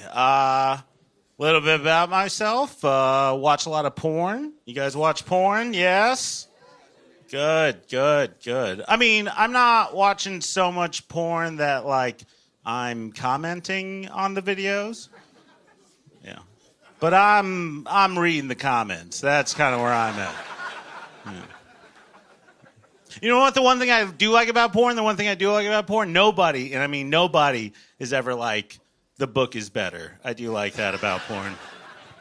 Nobody's like, Ass Blasters 3 was better in the magazine, right? Like, that's... Yeah. I like doing a lot of porn jokes, mainly because I'm a millennial. You know what I'm saying? Like, we're not sensitive about sex, but we're sensitive about other things, right? Like, if you want to describe millennials, we're kind of like the generation of, like, eating ass and peanut allergies. That's us. Would you gotta hope? Hopefully those two rows don't cross, right? All right. That's like Tony having to go to the hospital because Red Band ate a peanut butter sandwich, you know? All right, I'm going to stop you right there, Shiva. Shiva, welcome. You've been on this show before? Yeah, twice. Okay. Yes, sir. Absolutely. Welcome. That was something. How long have you been on stand-up? 10 years coming up right now. God almighty, this is a wild night tonight. Yeah. What do you do for work? Pretty much this, man, yeah. You make a living doing this? It's not a living, but... How do you survive? I'm alive. How do you survive? How Well, do you pay your rent? How do you get food? What is rent? Okay. So tell us about that. I don't really pay rent. How do you not pay rent? Parents' house, girlfriends. You stay at the parents' house still? No. I'm here now. Yeah, I live here now. You are here now? Yes, sir. You are here? Like at the mothership. Yes, sir. How do you not pay rent while being here? Fuck, you got me. I do pay rent now. Okay. But that just happened like 2 months. I just moved here like 2 months ago, so yeah. Okay. Yeah. So how much are you generating from your stand-up comedy? How much money do you make in a ballpark a week? I mean, probably like $500-600 a month. Where? How do you do that? Oh, wait, did you say a month? Yeah. Okay, so hold on. How much rent are you paying a month for the last 2 months? $800 a month. I don't know if anybody's ahead of me on this. Yeah. No, you're nailing it. Right. So how do you make money to pay your rent?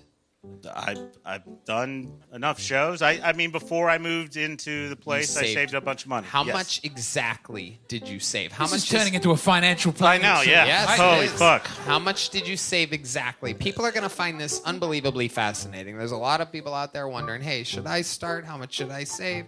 I live at my parents' house. Yes. What should I do? Well, I definitely advise not to do stand-up comedy. Yeah. Well, I bet you would want nobody else to start stand-up comedy. Yes. I bet that would help your market share. Then I got to pay rent. Yeah. Okay, how much did you save? Like $2,000. $2,000. Absolutely. Yes. D Madness cracking up. D Madness literally verbally laughing out loud. The guy's blind and is like, don't do stand-up comedy. Yes, 100%. Okay, you stated the very obvious there. Yeah. But How much, wait, no, I'm curious. How much money do you make doing stand-up comedy, Tony? Okay. All right. Is it $3,000 a month? Okay. No? Okay. What do you mean? Yes. It's only $3,000 a month? Yes. Oh my God. How much is your rent? Okay. Yes, it's somehow all right. I don't have rent anymore, Shiva. I don't have. Oh, I forgot. Yeah, you own. I understand that. Okay. That is understand. But I do have payments that I have to make. D Madness is literally losing his mind. So, actually, you've lost a lot of weight. Shiva, man. over here. Sorry, sir. Stick with me. Sorry. How do you survive? Tell the truth. That's honestly it. Like What do you eat? I mooch. What did you eat today? I had a fucking orange and a bunch of grapes, actually. I just drove from Dallas. I was doing a show there, drove here. All that you ate today was an orange and a bunch of grapes. Yeah. That's it. Are you sure? I woke up at like 3 p.m. Why did you wake up at 3? Because I'm a comic. That's not. But what do you mean? Yeah. Because what did you do last night? I did a show. Okay. I did Very a show good. in Dallas. All right. Yes. But then what would happen to where you wouldn't wake up until 3 p.m. after the show would be the question. Yes, sir. Before I asked you what you did last night, you said you woke up at 3 p.m. I said, why did you wake up at 3 p.m.? So what happened last night? Other than your stand-up set, unless you listened to it afterwards. This feels like the end of Legally Blonde. I don't know what happened in Legally Blonde. You're I'm sure that's trying to nail him for something. Okay, I don't. Yes, I'm trying to do an interview. Yeah. No, I'm not good at this. I'm not doing. Where were you last night at 2 a.m.? I was at the Capitol, dude. No. I just drove here. I got super drunk last night after the show. Shiva Ari, ladies and gentlemen. There goes Shiva Ari. Yeah. This is we are in a dry spell right now. We might have to go fucking turbo mode here. Ladies and gentlemen, your next minute tonight. Remind you, I have the thickest stack of big joke books I think I've had in the mothership era. Not a single one has been given out. And I have one little joke book left. This is unprecedented, ladies and gentlemen. Which is crazy, because last week it was all, except for the first one, all unbelievable. 4 secret show editions last week, an all-star lineup. The momentum runneth, drieth. Let's see if it starts here with the stylings of Anthony Ruan, everybody. Anthony Ruan. Let's see what happens here. Here's Anthony, everyone. I started dating this new girl. I'll be honest with everyone here, I really like her. She's just into things that I have no experience in, like role play. She keeps trying to get me to wear these magnums. I'm a terrible communicator. I don't know how to let her know, like, that's not how that works. No matter how dark this face paint is. But chill out. You guys are going to feel much better when I tell you I ran that joke by that black gentleman right there. He told me he hated it. So it's much better than my last relationship. My last girlfriend, she broke up with me after we found out the apartment was haunted. I'll admit, it's scary stuff getting in a huge argument when you know you're too afraid to go sleep on the couch.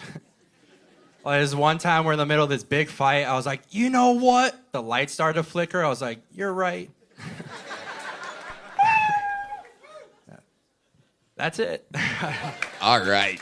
Anthony Ruan. Have you been on this show before? I have not, Tony. Okay. Well, welcome. Thank you. How long have you been doing stand-up? I've been doing stand-up for a year and a half. Okay. Where at? Phoenix, Arizona. And that's where you still live? No, I moved to Austin 3 weeks ago. Okay. And how is that working out for you? How's Austin treating you? Not as good as I thought it would be. Yeah, tell us why. Lots of mics, no state like show time. I would do like shows in Arizona, so I'm just trying to get back in. Right. Here you are. Here I am. You're on a show right now. Thank you guys. There you go. Yeah. Absolutely. What do you do for a living? I'm a cake decorator. Okay, there you go. Absolutely. That's amazing. How long have you been decorating cakes for? For about a year and a half, about as long as I've been doing stand-up. Amazing. And you decided to both start stand-up comedy and decorating cakes at the same time. What were you doing before that? I was driving semi-trucks. James. Well, how do you go from... You seem pretty young to have had a midlife crisis and said, I'm going into cake decoration. I'm so happy you have an interesting job that we can talk about in the show. Yes. Much better than What cakes do you like to decorate? Wedding cakes, kids' birthday cakes? Do you do it at HEB or a fancy place? I'm fascinated. Tell us all about the cake decorating. I am so interested. It's Walmart. You gotta start somewhere. Wow. How does this start? How does one even get into cake decorating? It's one of the highest paid positions at Walmart. So you went to a Walmart, you're like, what kind of jobs are available? You looked at the pay and you're like, I'll just take on cake decorating. It's exactly that. Wow, incredible. Were you driving trucks for Walmart before that? No, I was driving for a beer company. Okay, what made you want to stop driving and start cake decorating? A DUI. Ah, yes, that'll do it. Many of your favorite cake decorators were once truck drivers. Wow. Amazing. Amazing. Where were you when you got the DUI? Were you getting high on your own supply out of the back of the truck? No, I was driving home from a New Faces comedy show at the Tempe Improv. Uh-huh. And I got pulled over while I was eating McDonald's. Is that a crime? If that's a crime, I'm in big shit. If that's a crime, then Red Band's Jack the Ripper. Okay. I got pulled over when I saw the lights. I panicked and I dropped the McDonald's all over myself. Oh, yeah. And then my thought process was like, if the cop sees this McDonald's all over me in my car, he's going to like assume I'm drunk. And you were a little drunk, right? Yeah, I hid the McDonald's in my pockets. Oh, I love this.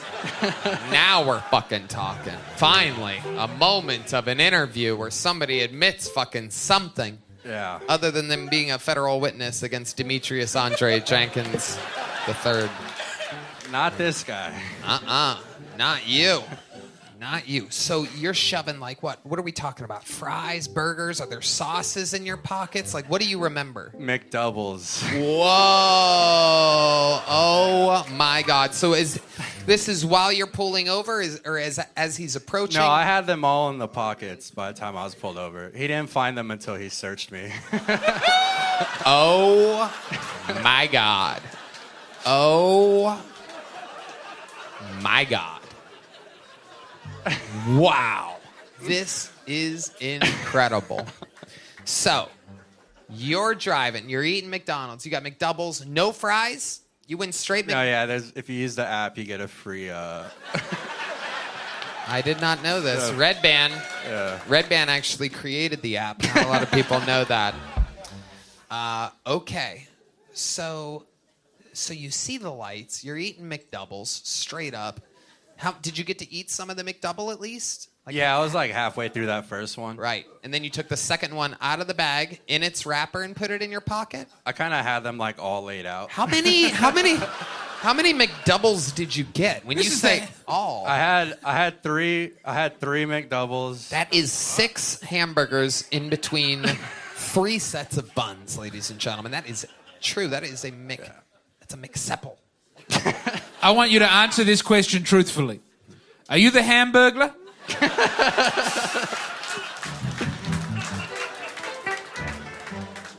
Honestly, that guy's legit as fuck. So I would take the hamburger. True for gangster. sure. So you take a burger. No, you take 2.5 burgers and you shove them in your pockets. Mm-hmm. And then the cop comes up.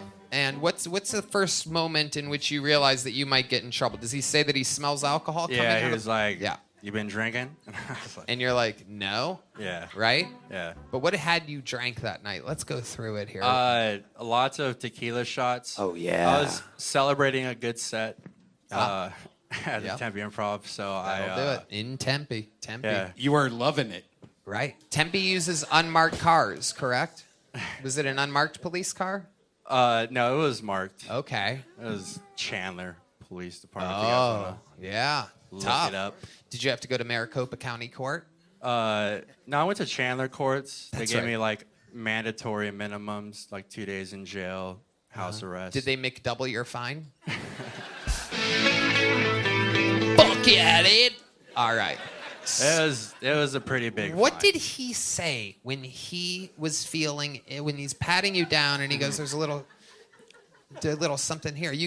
Was it like, is there anything, do you have anything in your pockets that could hurt me or give me heart disease? Yeah. It won't pick or poke you, but it'll give you cholesterol. There you go. Yep. Yeah, his exact words when he pulled them out is he Yes. had them in his hands and Yes. he said, why are there burgers in your pockets? People And then- ask Red Band that every day. And then what did you say? I said exact words. I said, I don't know, take me to jail. Brilliant. At least you knew, because I was going to say, you must have skipped the tests and everything after that, right? You admitted Yeah. to being drunk? Yeah, I Right. did. There was That- no hiding it. That makes sense. Wow. So from a high to a low, did you have to spend the night there?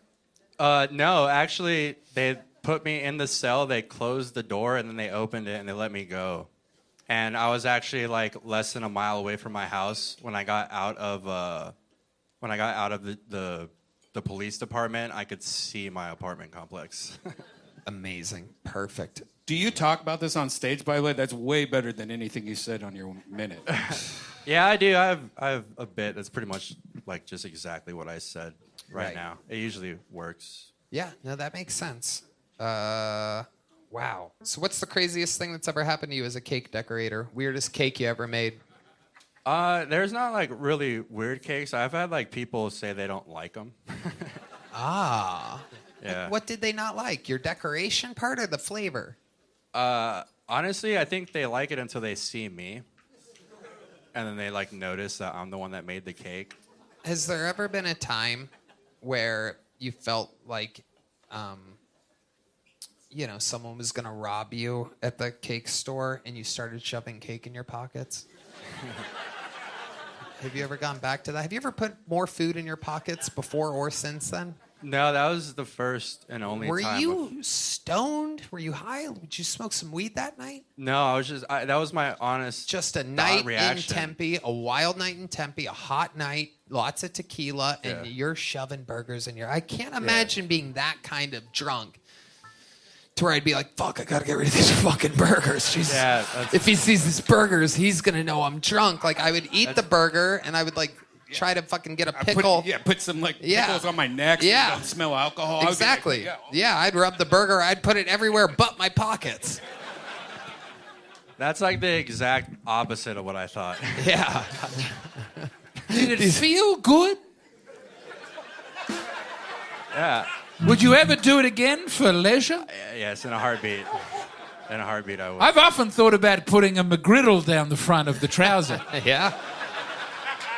If it was 2 hours later, it would be a different story.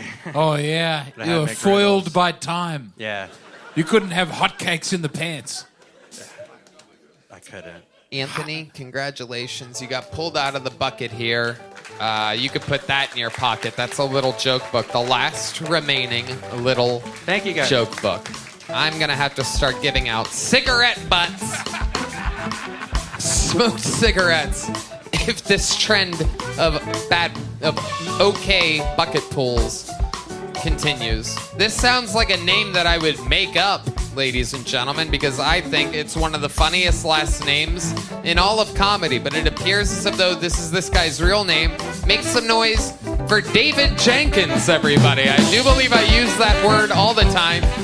David Jenkins. Hi, everybody. So, I was grocery shopping the other day, and my unemployed friend wanted to come along, as they do. And he just is one of those political types that can't stop talking about how bad Trump is. But I let him go on, tell the whole spiel. And his big thing was he was against borders. He said, borders don't work, borders don't work. I was like, all right, you do you. But we get to the checkout line, and on that little conveyor belt, he puts that little divider. So I'm just a little confused. Do borders work or do borders not work? It really didn't look good because I was buying for taco night. Do you think an autistic girl has ever paid for fake tits to avoid eye contact?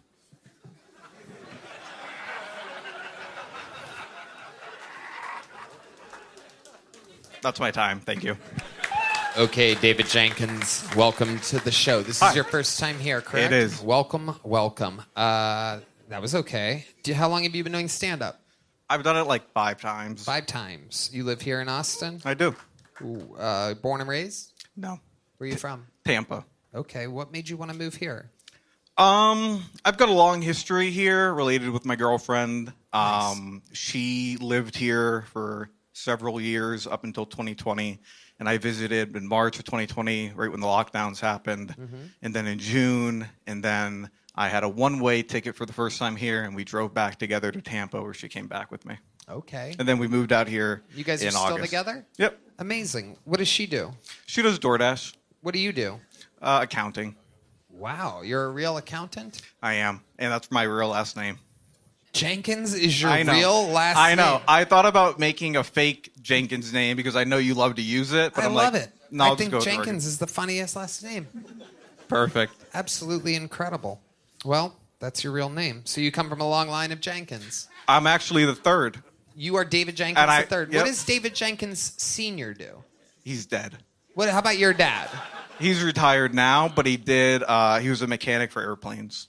Okay. All right. Okay, so you've done it 5 times. You're an accountant. What made you want to start stand-up?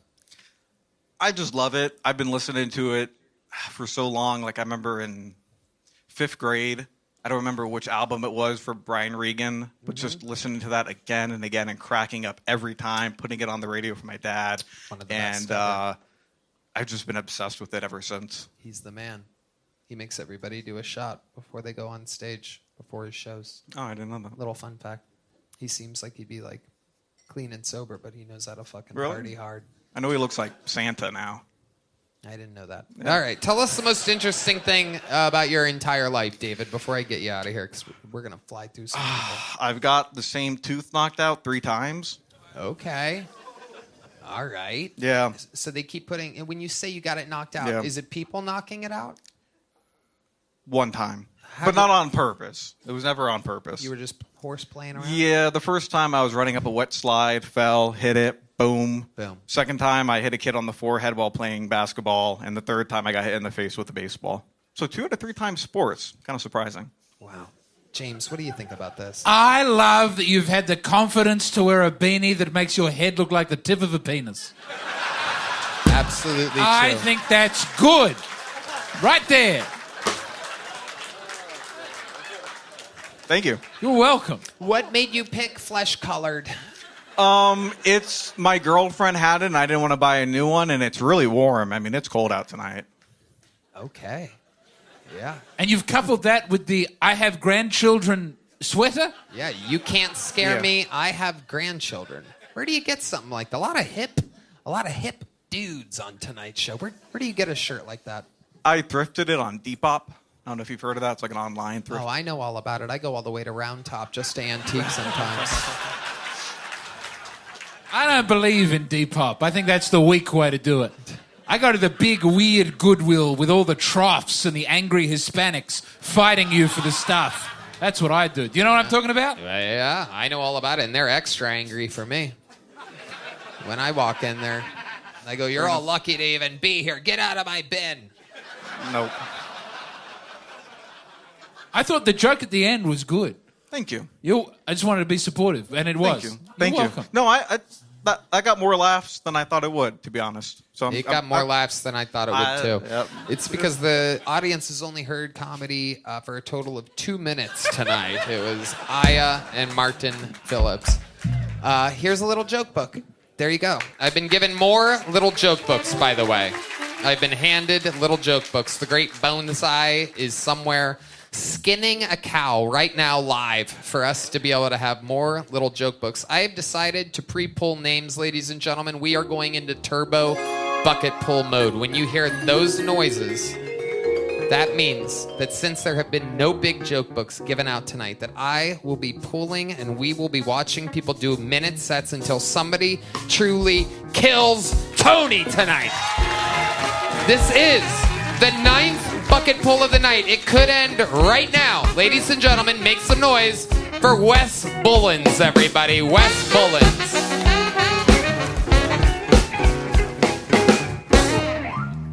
Am I the only one that always gets jump scared by Valentine's Day? It's the same day every year, guys. It's a day to just be sad as fuck, you know? Think about all the past trauma from your last relationships. Valentine's Day is like my day of Holocaust Remembrance Day. Because every relationship I've been in has just been completely over-exaggerated, if not just made up. Joking around, guys. I'm not Elon Musk. We're just having some laughs, having some drinks. At least I see you guys drinking here. I actually went sober. That was my New Year's resolution to go sober, which it's a good thing, right? Yeah, it's a good thing. No, that shit sucks. It's just you and everything you hate about yourself trapped together all weekend long. You start looking forward to Monday?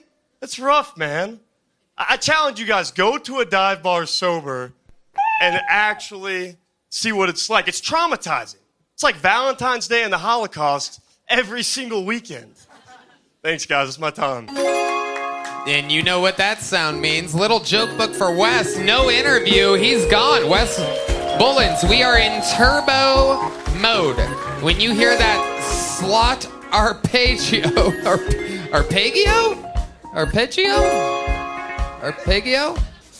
that sweet slot chime. We're going until someone kills. Who's with me? Your next bucket pool. Ladies and gentlemen, 1 minute for Matthew Jordan. How you doing? Welcome. So I've been going to the gym lately, dropped 40 pounds already. Thank you. Got addicted to Zumba all the time. Going in there, First time ever in there, they looked at me like this gringo's going to be out after 3 songs. But I'm there. I just want to taste. Just want a little bit of taste of that. You just can't stop with that. So going to by the 3rd song, I feel like I'm having a heart attack. I don't know if I'm having a heart attack or not. I'm going into Zumba, going. Pooh. But then the 4th song, wait to the 4th song, because if you do make it past the 3rd song, the 4th song, you just start feeling the music. The music starts going. You don't even know what you're doing anymore. You're moving back and forth, back and forth, back and forth. You're clapping. You're in a rush to get to the front of the stage because you want your spot. Because once you get to that spot, you're up there and you're dancing. Next thing you know, you get a target on your back. That's Betty back there. She's coming up. She wants that spot. No shit, I was here an hour early putting my water bottle down in that spot right there. It's mine. Who knows about all that? You fight for your spot in Zoom, but I'm telling you one thing. Holy fucking shit. There's a little joke book. Make some noise for Matthew Jordan, ladies and gentlemen. Your 10th bucket pull of the night. This is unbelievable. We are quickly approaching the record, which I do believe is 16. The 16th bucket pull that night, a fun fact, because I remember, because I'm a big fan of this show, was Aaron Belial, who would go on to win a golden ticket. He would go on to America's Got Talent, and he's a ticket-selling star today, so anything can happen. This is bucket pull number 11. We have one little joke book left again. Make some noise for Ian Sharp. Number 11, everybody. Ian Sharp. Hey, thank you guys. So the other day I was walking around town and believe it or not, I saw a real life Nazi just standing there. Broad daylight, full uniform, table full of propaganda. So I knew what I had to do. I said, not in my town. So I walked right up to that Nazi, punched her right in the face. Beat the shit out of her. Don't worry, I wasn't in any danger. She was way smaller than me. Like suspiciously small, you know. She was about 5, 6 years old. But listen, if you're old enough to wear that uniform in public, you know, the infamous Nazi uniform with the green skirt and the beret and the sash covered in war medals. If you're old enough to wear that, you're old enough to get punched in the face by a grown man. And get all of your cookies stolen. All right, now listen, folks. I'm no hero, all right? All right, we'll call it. You guys are insane. You've forgotten what... Okay. We're going through a turbo round, no interview. Ladies and gentlemen, I just pulled another one, so before he comes up, ladies and gentlemen, we're going to bring someone up who specializes in following people bombing. I've waited. I didn't want to have to wake him up. I didn't want to have to bring him out of his fucking cage. But ladies and gentlemen, here he is while we wrangle a bucket pull, because it's up to a bucket pull to get us out of this mess. We will go all night. We will do all 200. This is Drew Nickens.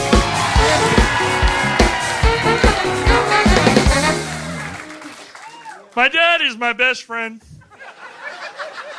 Even though he talks shit about me on Reddit. And he's a kooky guy. I was scrolling through Facebook. I got a group recommend that said sexy superheroes. And my dad was a member. So I checked on it just to see what type of ditty freak off shit he's into. That's when I realized my dad is a Batman cosplayer. Imagine this. He is a 6'6", 450-pound black man in a Batman costume, in a wheelchair that he calls the Batmobile because he can't walk. He goes, I'm Batman. I love solving crime, unless there's stairs. Like, why can't you be trans, Dad? It was awkward. I walked into my parents' house, a.k.a. the Batcave. That's when I realized my parents were creating content. My dad, full costume, batarang hanging out. My mom hunched over in a pleather costume. It smelled like an Arby's roast beef sandwich in that bitch. They had the meats. But I'm not going to king shame. So you can find me in that group. It's the Retarded Robin. Thank y'all so much. All right. Drew Nickens, ladies and gentlemen. We're flying through it tonight, Drew. There he goes. Drew Nickens, everybody. We are still in turbo mode. I don't know if you guys hear those sweet slot chimes. You guys hear that? Come on, let's get some energy up in this room. No. We don't want fake energy. All right, let's bring that energy back down, everybody. We want you to be a true judgmental crowd. We know what the fuck is going on here. Stay judgmental. Make these. Someone's got to fucking earn it. Ladies and gentlemen, in an unprecedented episode, this is indeed your 12th bucket pull of the night. Make some noise for a minute from Matt Rivera.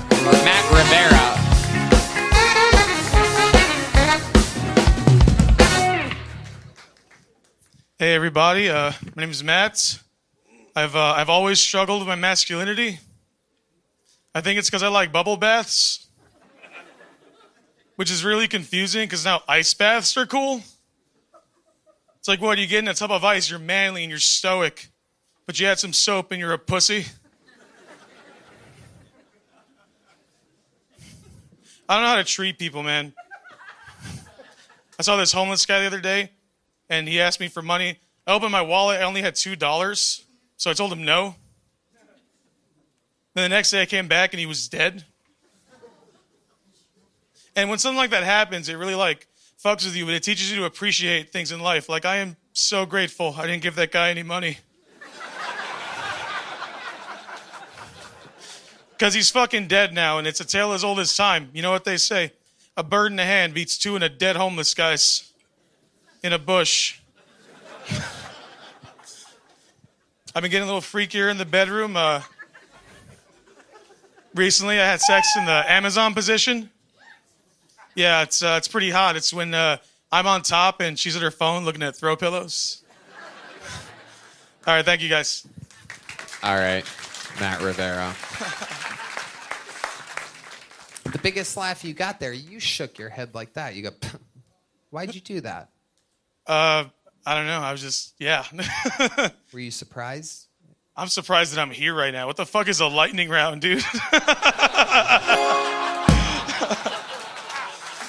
Well, you know how you were at that bar across the street and all those people came over here? You saw people leave with a person with a headset? I did see all that. I guess it's not going great. I don't know. It's not going great. And it's still not going great. It is still, as you hear that sweet sound, it's still not going great. I have no more little joke books to give out, but I will give you a bottle. This is a bottle of Souvenir Comedy Mothership water. Now, it might not seem like much. Now, I'm going to wait on the cigarette butts. This doesn't look like the kind of guy we want to give our DNA to. Now, this might seem like nothing, but this is actually a $13 bottle of water. Have you ever had a $13 bottle of 20.600 milliliters before? No, it's impossible to have that small of an amount of water worth $13. Only here, a true souvenir, courtesy of the Comedy Mothership, a $13 bottle of water. Right when you think Joe Rogan can't get any richer. Leave it to a $13 bottle of water, ladies and gentlemen. There's also, it's reusable. John Dees has reminded me, as I'm sure that Carrie would, who runs the joint, it is reusable. That is one of the things that they tell me when I make fun of them for having this bottle of water. Is they go, it's reusable. I go, who the fuck is going to fill up? Who's drinking this rusty, second, sloppy? All right. Excellent water. Yes, it is delicious. High quality water. It is unbelievable. Do you drink water sometimes? I try to, yeah. There you go. There he goes, everybody. Matt Rivera. We are on number 13. It seems like it will never end, ladies and gentlemen. Make some noise for Sean Stewart, number 13.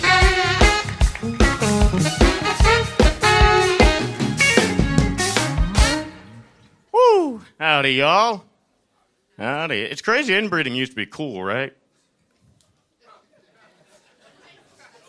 You had to be rich and famous to fuck your cousin. A king and a queen. The powerful fuck their cousins. Now they fuck kids on an island. Right? I'm kind of sad I wasn't invited to that island, though. Not as an adult, but as a kid. I wanted a Nickelodeon show. I think it could have been better than Drake and Josh. Right? No? Everybody got real mad when they found out Stephen Hawking went to the island. I don't know why. I don't think his dick worked. If I was a kid on that island that got him on my weekly schedule, I'd be kind of pumped. Right? You know he gave some bomb-ass head. Right? It was like, harder, deeper, daddy. A show would have been great. Sean Stewart, everybody. You hear that sound? We're in a turbo round, Sean, so put the mic back in the mic stand. You don't have to do an interview. You get to go right back to bed where you came from, back in your sweatpants. Ladies and gentlemen, this guy has been on this show multiple times. I do believe he's the door guy here. This could be the answer we've been looking for. In bucket poll number 14, it would be crazy if this guy doesn't do good. Ladies and gentlemen, this is a new minute from Adam Lucky.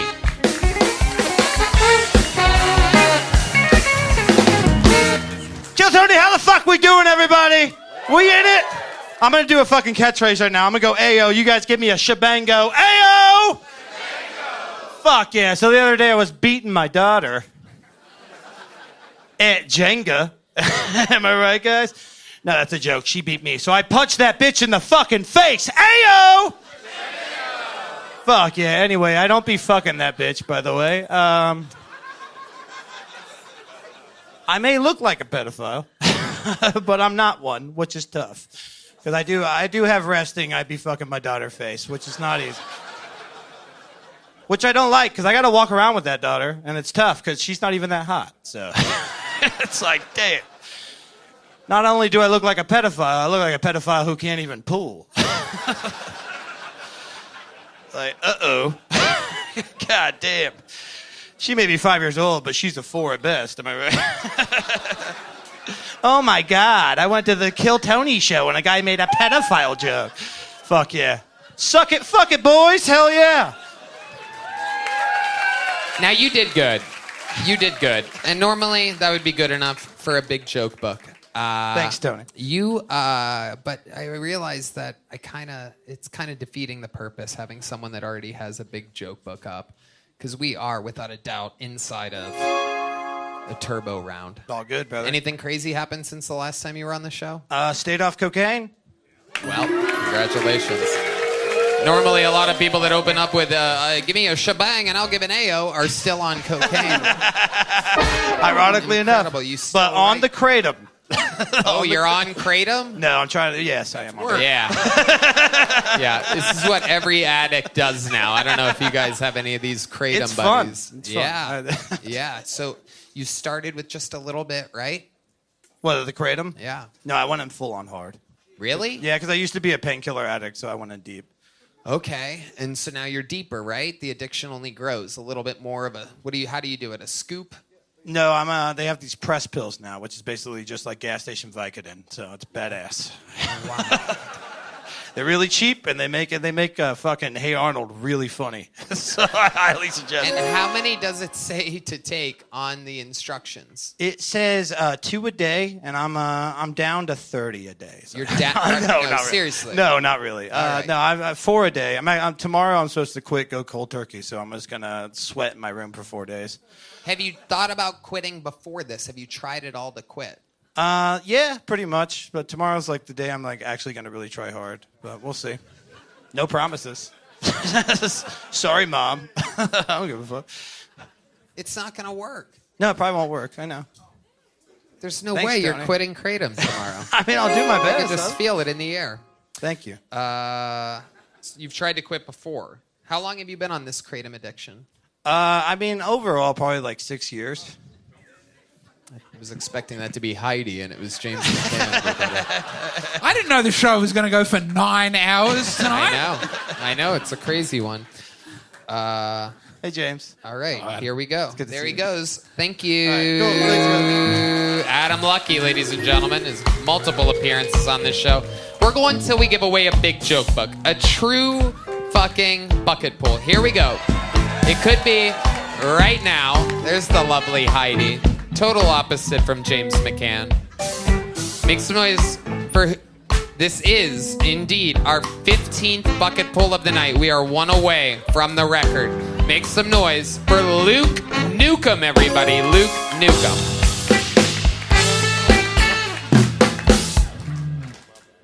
Y'all, I think it's safe to say life is like toilet paper. We all go through it.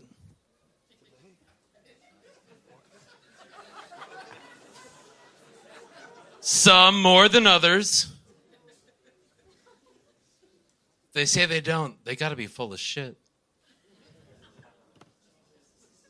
I wouldn't shake their hand. That's what I'm saying. That's a hot take. I think cheating is bad. I think it's worse when women do it. A woman will cheat, not even come. It's fuck. Like guys are so gross. Like they'll be like, "Oh, just a fucking pussy." Like, yeah, let's do it. Oh, you know what that means. Do you want a cigarette butt? Do you want one of Red Band's cigarette butts? Yeah. Here you go.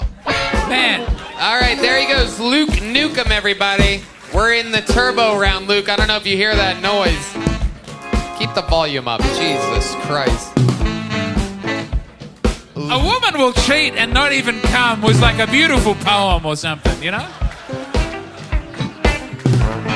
Hold on, let me make sure I have this correct. 9, 10, 11, 12, 13, 9, 10, 11, 12, 13, 14, 15. This is it, ladies and gentlemen. This will tie the record for all time. Are you guys excited to be here at a record-setting episode?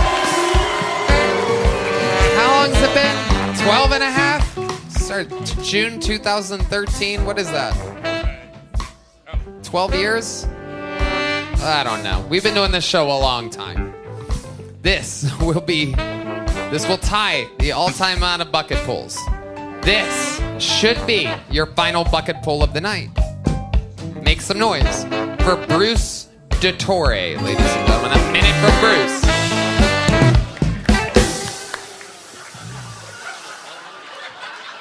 Yeah, that's right. Soak it in, ladies. This is what Jeff Bezos would look like without any money. This is the improved me. I've lost 60 pounds, but I didn't get the results I wanted. I ended up with loose skin. I wanted a tight-toned stomach. I ended up with a belly that looks like a used grocery bag. Yeah, you know. If my body was an amusement park, it would be 6 red flags. Yeah. Shit, you know. And everything's going crazy now. Everybody's like, oh, the fuck, Trump's in office. But, you know, I'm looking forward to it. Because, quite frankly, I like Hispanic women. And with all this talk of deportation, there's got to be somebody cute out there that wants a green card. You know? He just renamed the Gulf of Mexico to the Gulf of America. I can't wait to see what he does next. There's a body of water that borders the west coast of this great country. We're going to call it the Great American Ocean. What are you going to call the one on the other side? The Other American Ocean. That's what we'll call it. It's a tough predicament. It is a tough predicament. Bucket pull number 16 coming out with that head. I mean, you are so funny looking. It's almost not fair the amount of laughter that you get looking the way that you do. You are a funny looking guy and you're aware of it. The Lord giveth and the Lord taketh away. I love it. I love it. So you're a real guy, huh, Bruce? Well, some of my exes would disagree, but fuck those bitches. I love it. My goodness, and I see the extra skin. It's there on your neck. It's there, too. Yeah. What's the most you ever weighed? About 250. About 250. How'd you lose the weight? What is your secret? Just diet and exercise. Okay. Anything you enjoy in life, stop doing it. Yeah. What do you do for a living? I used to be in automotive, and now I'm just pursuing comedy and mooching off my trust fund. Okay. How much do you have in the trust fund? How much do you have saved up in your trust fund? I basically live on about $2,500 a month. Okay. Is that what all they give you? Is that what you're allotted? Pretty much, yeah. Okay, so your trust fund, you get like a monthly thing. They didn't want to give it to you all at once. I get like a monthly stipend, and then what little bit I make off of comedy and so forth. And a little bit of acting here and there. And the trust fund was from your parents? Yeah, pretty much. Okay, and your father passed away? No, he's still around. It'll be way better when he goes. Okay, that makes sense. I love you, Dad. I know you're not watching, but I love you. Please stick around. That makes sense.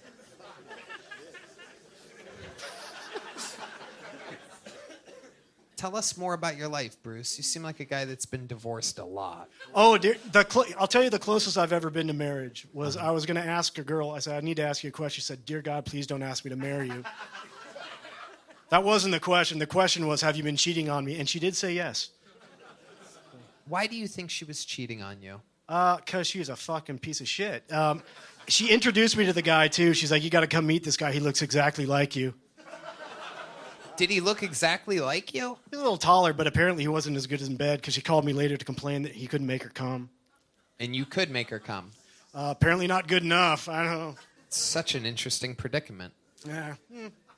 What are your secrets to making a woman come?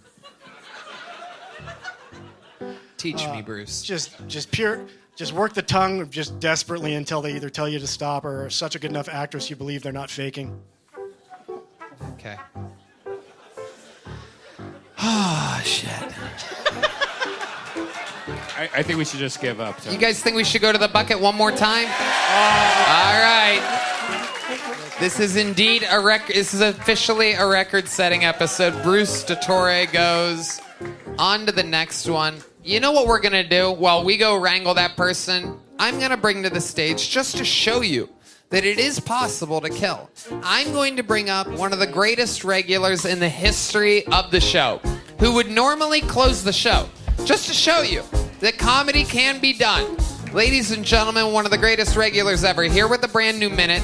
This young man, I promise you, will one day be a citizen of the United States of America. One of the shining stars of the Kill Tony universe.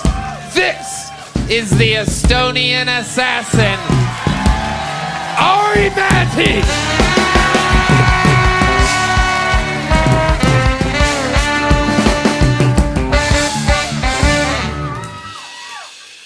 I took the bus last week, and I sit in the back of the bus, and I think I'm alone on the bus. Until at one point, I look to the front, and there's another guy there, and he has the Down syndrome. I'm not saying nothing bad about him. He just got it. And he notices me too. And he starts playing the game with me of whoever looks away first is a pussy. And you know me, dog. If you want to fuck with me, I'll fuck you back. So I stare this motherfucker down. And we keep going. I missed my stop. Now who's retarded, huh?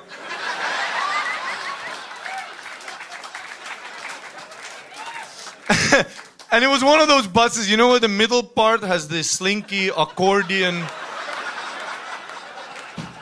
So every time the bus would turn, me and my guy would lose each other.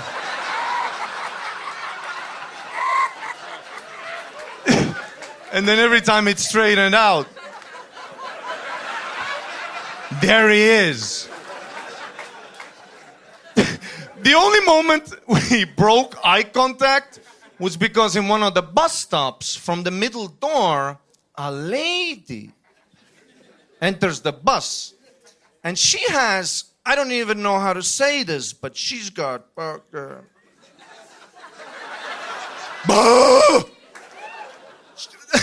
They were so big that the tits were on the bus. She almost missed it. You know what I'm saying? Dude. And me and my guy, we like both at the same time. We like both look at the tits. And brother, when we looked back at each other,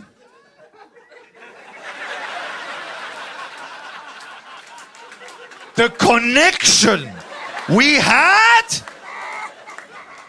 that's how perverted men are. It's in our DNA. Because I got a high school diploma, and he thinks mirrors are another room.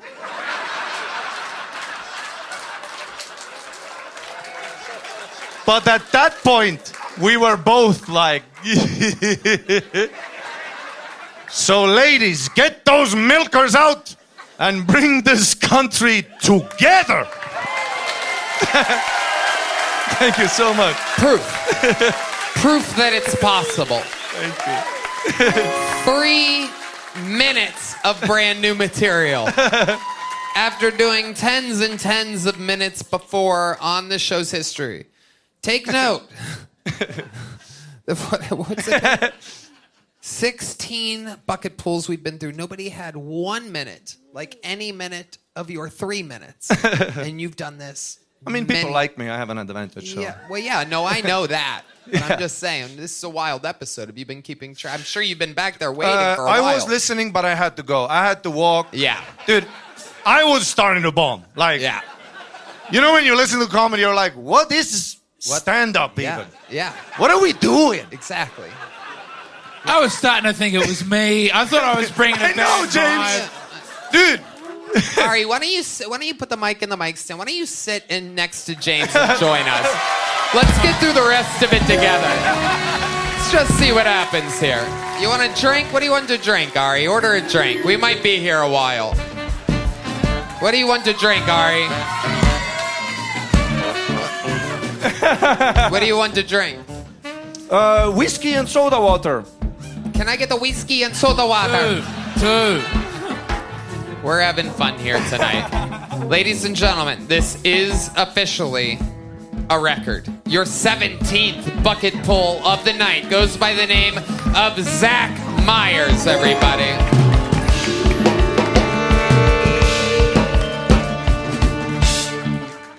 What's up? So recently I've been banging this cancer bitch. Yep. But she's not one of those leukemia hoes. She was just born in July. Yep.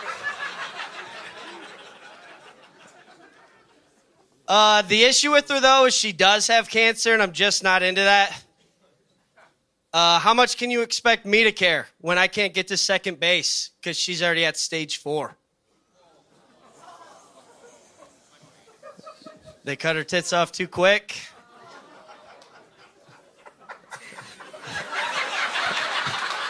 Thank you. And a lot of my buddies will be like, well, why are you even into her, bro? And I tell them, it's simple. As an Arabic, I find it sexy how easily she got in the terminal.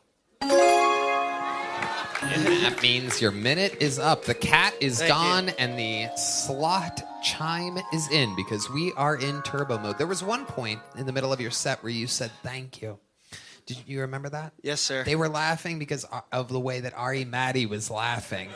Yeah. At the overall thing. There was a part where James laughed because you did a cancer... what do they call that? After this show, I'm going to have to just stare into a flower for half an hour. There's good news. There's good news. The show is never going to end. Give it up for Zach Myers as it continues. He looks like a vampire, no? We are in deep, ladies and gentlemen. There goes Zach Myers back to... He's going to live 1,000 years. Back to the movie Twilight he goes. Did we get that? Oh, thank you. Did that bucket pull come back yet? You need another name? Oh, boy. Red Band wants to get out of here so badly. The noises that he's making. Thank God he's not in control of the show. Am I right? Yeah! Just hand it off. There you go. We're having fun here. Let's kill some time. Hold on a second here. Hold on a second. Ari, Maddie, have you been on the road lately? What have you been doing? Yeah, I went to Denver this weekend. Oh, yeah. Comedy Works downtown. Wonderful Literally I say, the best built comedy club in the world. Did you feel that way? Yeah, it was crazy hot, the crowd. Yeah. You get a bit too confident up there, maybe, after some shows. It is ridiculous. I didn't like the Denver airport, though. You know an airport where you take a flight and then you gotta take a train?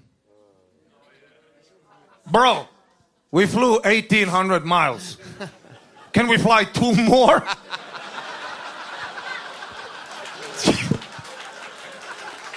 Take me there! Baby. Maybe I'm autistic, but I fucking love getting on that train. Pittsburgh Airport. I'm like, fuck, I wish I could have taken a train to this airport. Bang! I'm on a train. I love it. I love it. Wow. We're going to find a superstar here tonight. Can you feel it? I can really feel are. the energy. Hey, don't you guys think James looks like a cute dog with glasses? He does have that Yeah, vibe. you know that dog? You do. Yeah, you do. It's the nicest thing Ari has ever said to me. I appreciate it. Which one of us is gonna get a green card first, huh? Fight. People are leaving, huh? Because they think the show's over or something? Lock the doors! Someone should make an announcement there at the bar that the show is continuing until somebody does good. Here, I'll give you 2, because let's face it, we're probably going to go through them. And if the first one does better before the second one, then we'll put the second one up next week or something. We're going to stay here all fucking night. Yes! For those of you getting thirsty out there, let me remind you that this is a reusable bottle of water. It is $13. Shocking. Shocking. But it's reusable. So, something to keep in mind. Plus, it has a mothership logo on it. I mean, look at that. What's not to love about a... Hey, lady, you want to do the secret show Thursday? Wow, a woman from the audience. You do? Did you sign up? Do you do comedy? Oh, it's a shame. I'll bet you're funnier than everybody without being prepared. Do you think you have a minute? Do you think you have... Who here has a minute, huh? Do you think you have 20 seconds? Should we get somebody who looks funny? Did you sign up, sir?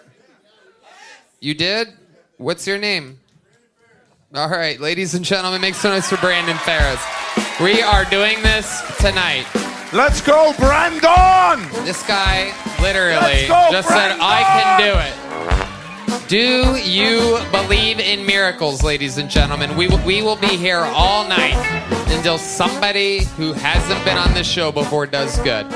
This is the Kill Tony debut of Brandon Ferris.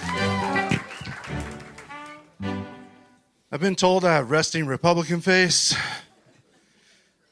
I look like I buy my daughter black baby dolls because it's February and Black History Month. It's not good. It's not good. Get out of here. Get out of here, Brandon. Put the mic back in the mic. Okay, Brandon. You said it's up. Put the mic back where you found it. Jesus fucking Christ. Get out of here. No, get back to your fucking seat. He lost confidence in 4 seconds. Jesus fucking Christ. This is unbelievable. Ladies and gentlemen, your next bucket pool. I do believe this is fucking number 20 or something. I don't know what's going on here. Make some noise. We know this guy. Okay, ladies and gentlemen.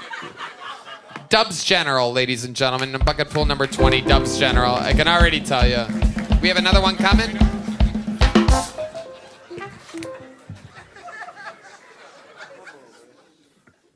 So, white people, I'm new to dating.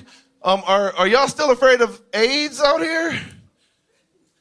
I've been fucking these ratchet bitches lately, and I was in with her, and I was getting it in. I was trying to get it. I was, fuck y'all, that's how I fuck. And she said,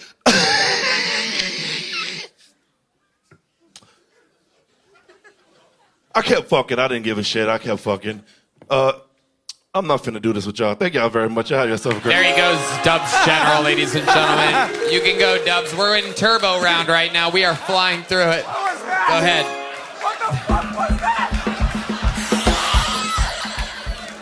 Are you guys having fun still, huh? Fuck yeah! Ladies and gentlemen, I've lost count. I literally have to count the 22. names. We are in it. Make some noise for Eric Bell, everybody. This could be the one. Eric Bell.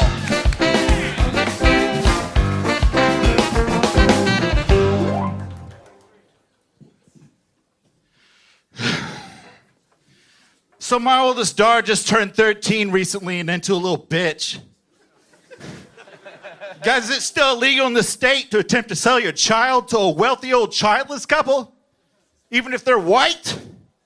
What? She gets a new and better life, I get a new Corvette 3LT. I told that one online, I didn't go viral. I did get a like, however, a friend request and a comment asking, where can we see more of your material? From Texas Child Protective Services. Ladies, I'm dating. I get it. All right, I've been collecting extra feedback from you ladies for a long time now. I get it. It's not the faces closing ass with you. But you have to be so goddamn mean about it. A woman told this to me recently. This wasn't a date. This was just over the phone, me trying to live free out in the wild. She said, Eric, your looks are not that special. Another minute from Eric Bell. Now, let me just say something here. Comedy's hard. Let me say something. It's crazy because just a week ago, and you can go back. You can go back one episode right now. Those of you watching on YouTube, you could go back one episode. Jim Norton and Tony Caruso right here just a week ago. And only one of the bucket pools got a little joke book.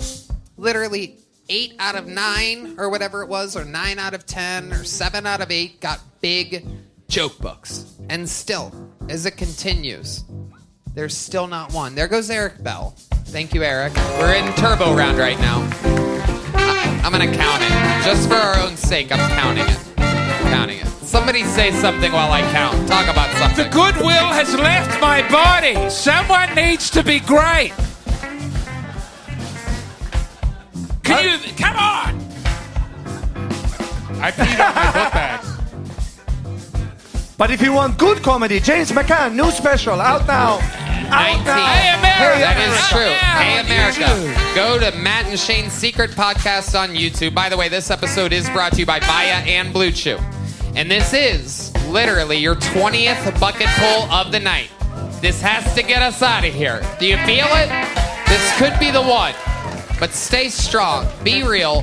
This is a minute from Aaron Spaller, everybody. Aaron Spaller, number 20.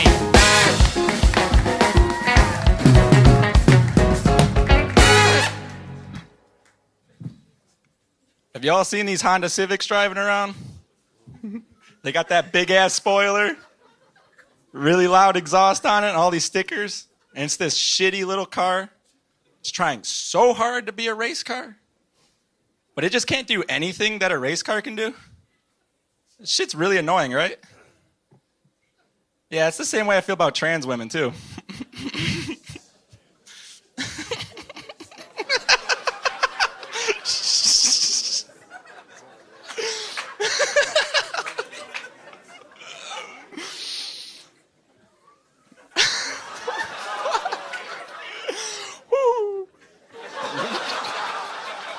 I feel like I just walked into a fucking fire right now. Breathe. All right. Something I've learned living in this city. I'm going to cut you off right there. Aaron Spaller. There he goes. Aaron, you seem like you'd be a very fun interview, but I got to keep it moving. I don't know if you hear the slot chimes, but we're in turbo mode. Red Band has low blood sugar right now. He wants to go home. This is bucket pool number 21. It's a female comedian. Ladies and gentlemen, make some noise for Ashley Palmer, everybody.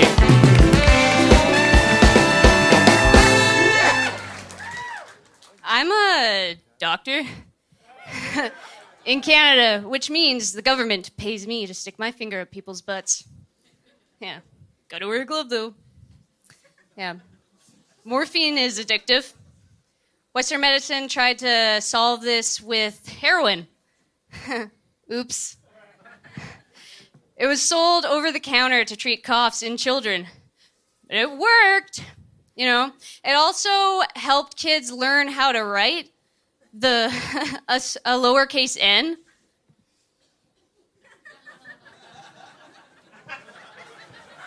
N is for nap time. N is for Nancy didn't wake up from nap time. But don't worry, morphine's been replaced. I'm sorry. Don't worry, heroin's been replaced by its non-addictive cousin, fentanyl. Modern medicine. We just keep getting better. Wow. I'm sorry, how old are you? I'm 30. Even if a guy fucks you, he should still be on a list. You know what I'm saying? That is true. My man looking for loopholes. It is incredible. This is what free healthcare gets you, ladies and gentlemen. Imagine walking in and this is your doctor. Are you like a general health doctor? Wow. Yeah, I work, I'm a general practitioner. I work up north, so I do like clinic, emergency room, and in the hospital, in a rural place. Is that weird to be a white doctor in Canada? I hear it's mostly Chinese. There's a lot of white South African doctors. Interesting. Yeah, they're really good. Why do you think the South Africans are so good at being doctors? It's their training programs. Yeah, they're just intense. Yeah. The colleges in South Africa? Yeah, I think it's kind of like a trial by fire type of thing, so they're just good at handling situations. I can't believe you've killed another one. You're shameful. You would do what that teacher told you to do. Yeah. Yep. What was your schooling like? Super Canadian? Yeah. Now, a lot of people don't know this, but I study the Canadian healthcare system because they brag about how good it is. And I like to do my own research just to make sure that I live in the greatest country on planet Earth, and I do. I don't know if you guys know this, but Canada does suicides now for anybody that wants one. Am I correct? No. Okay. Correct me where I'm wrong. It's called MAID, which is medical assistance in dying, and no one's ever approached me about it, but it's like... That's because you're working, you just said, at an emergency, like, urgent care thing, so they would go to a hospital or a normal, actual, professional, actual, real money-making, full-time doctor. I work in a clinic, too. Yeah, so. no, I know. They wouldn't go to a free clinic for that. They would just be like, hey, everything's free everywhere. Like what you're saying at clinic, that's just like the minor league hospital, right? No. Yes. Yeah, it is. Sure. What's the difference between a clinic and a hospital? I work in a hospital also. What do you do at the hospital? Inpatient care. Is that the people that would kill themselves? Sometimes, yeah, I guess so. Yeah, because it's like for terminal illnesses that cause like a lot of suffering. I know 21 people who want to get that. Yeah. Yeah, I've talked to multiple Canadian doctors and civilians that live in Canada, and they have all known someone or know people or have assigned it. You haven't? I know people who have, but I've just never had a patient approach me. Now, just to make this clear so that everybody understands, in Canada, it's not you're sick with something and dying from something that would make you kill yourself like here in America. You have to be dying in order to have other people help you kill yourself. In Canada, you just have to be sad, correct? Oh no, but that's something they've talked about, which would be really fucked up if it's like that became a thing and then like you don't accept like psychedelic medicines, which are really like you know what I mean? Like it sounds like you're in denial that your healthcare system in Canada is so wild that sad people just get to kill themselves and then they schedule them to kill themselves. Where's the air horn when you need it? Yeah. I don't know if that's like in practice yet, but that's a dark dystopian potential. Hold on a second. believe it is. Hold on. You say that it's a dark dystopian potential Yeah. and that it's not in use. Can you describe what MAID is then? Oh, but it's just not for sad people. It's like for suffering, but for like physical pain. But Do you think you have to have physical pain to do it there? I think so. You're wrong. Okay, that's possible. You could just be sad. Oh, well, I know more about your system than well, you that- because I have a bit about it. Okay. That I'm purposefully not doing because I don't want to leak it here because I want to do it on a thing one day. Yeah. But I would go into it and it works. Okay. Yeah. But the point is the premise is what's most important. Here's what's crazy is not only, this is going to be interesting for you. not only do Canadians do this, over 2,000, actually between 1,500 and 2,000 people did it in 2024. And again, this is no physical ailment. This is just being sad. I wish I was in Canada right now. I know, that was the joke that I implied 28 seconds ago. Now, perfect timing, by the way, to do that then. But they schedule you. So literally, it's not like you go into the hospital and you're like, I want to kill myself. And they're like, come on, we'll do it. They schedule you for a later date. They have to process stuff and do things. So they're literally like, okay, come back on this date and we will help you kill yourself. And people have to wait, and that's Canadian. Or you go to their home. Really? Yeah, But service with a smile up there in Canada. Right. They do it. They go to their home. Yep. Home visit. Right. Home But visit. what's the weapon? It's an injectable drug. Yeah. And you've never done it, though. No. You know, in Finland, they have the highest rates of suicides in the world, and also last year, the happiest country in the world. Suicide works. No doubt about it. All right, we're going to keep it moving. There goes Ashley Palmer, ladies and gentlemen. Thank you, Ashley. Welcome to America. We're going to keep it moving here. This is Bucket Pool, I don't know, again, I think it's 21 maybe? Owen Gallivan, everybody. Owen Gallivan.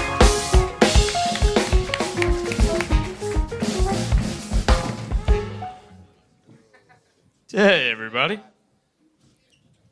Because I think registered sex offenders are, like, really dumb. Yeah, I'm never going to register.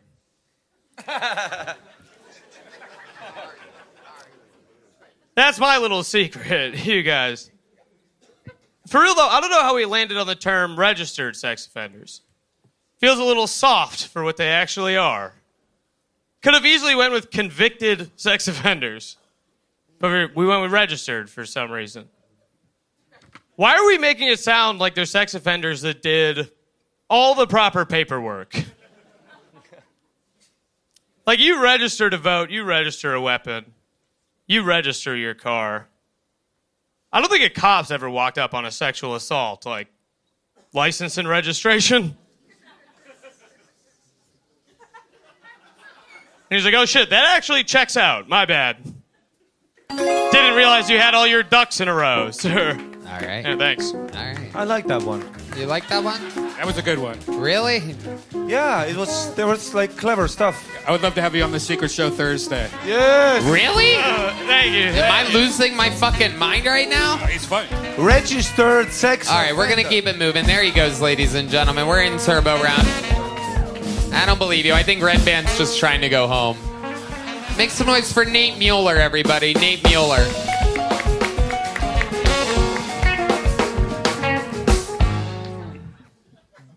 Joe Rogan's Comedy Club. Oh my God.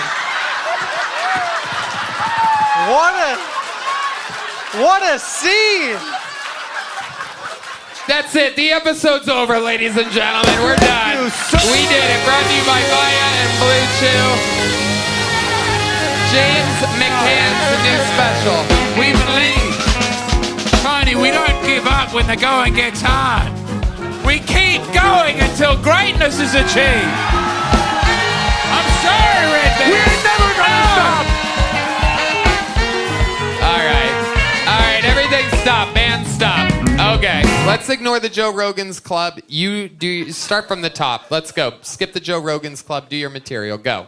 Unfortunately, that was my material. He's built a beautiful scene down here, so I moved. Okay, there he goes, everybody. There he goes. That's okay. All right, Nate Mueller, everybody. There he goes. You're in a special turbo round, Nate. No bombing. Dude, I've never seen I was Tony's too late. look like this. This is All that I had written on this when I came up here was Martin Phillips and Ari Matty. We're a part of history now. This isn't a normal Kill Tony episode. This is a historically bad Kill Tony episode. And from the corpse, a flower must grow. You know what's going to be great next week? It's going to be all bucket kills that are killing, Do you have an appointment to go to? No, he has nothing in the world. No, I just have he has to do VR in like a few days or something for a little bit.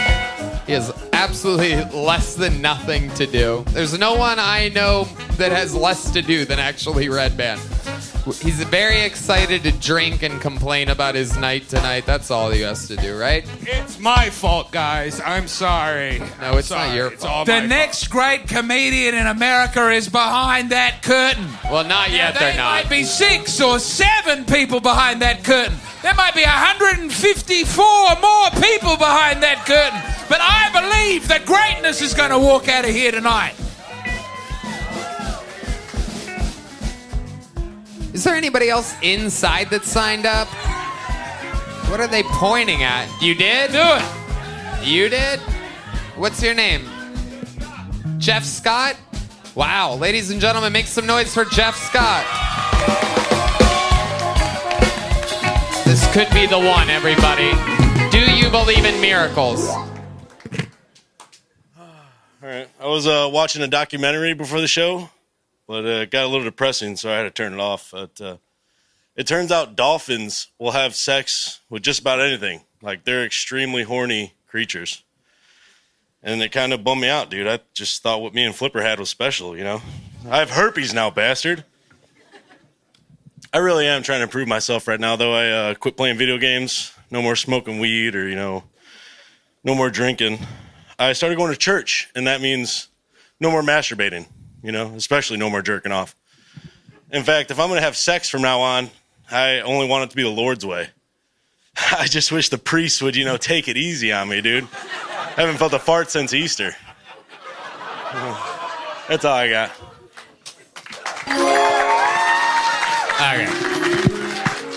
Okay, go back to your seat, Jeff. We are in turbo How crazy mode. for the girlfriend, huh? Dude, I saw you have a panic attack then.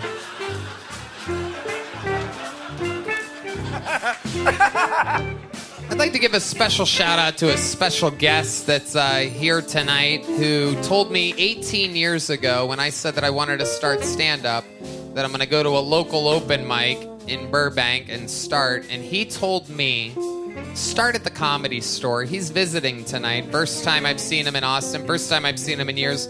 How about a hand for Jeff LaBeouf up there visiting everybody?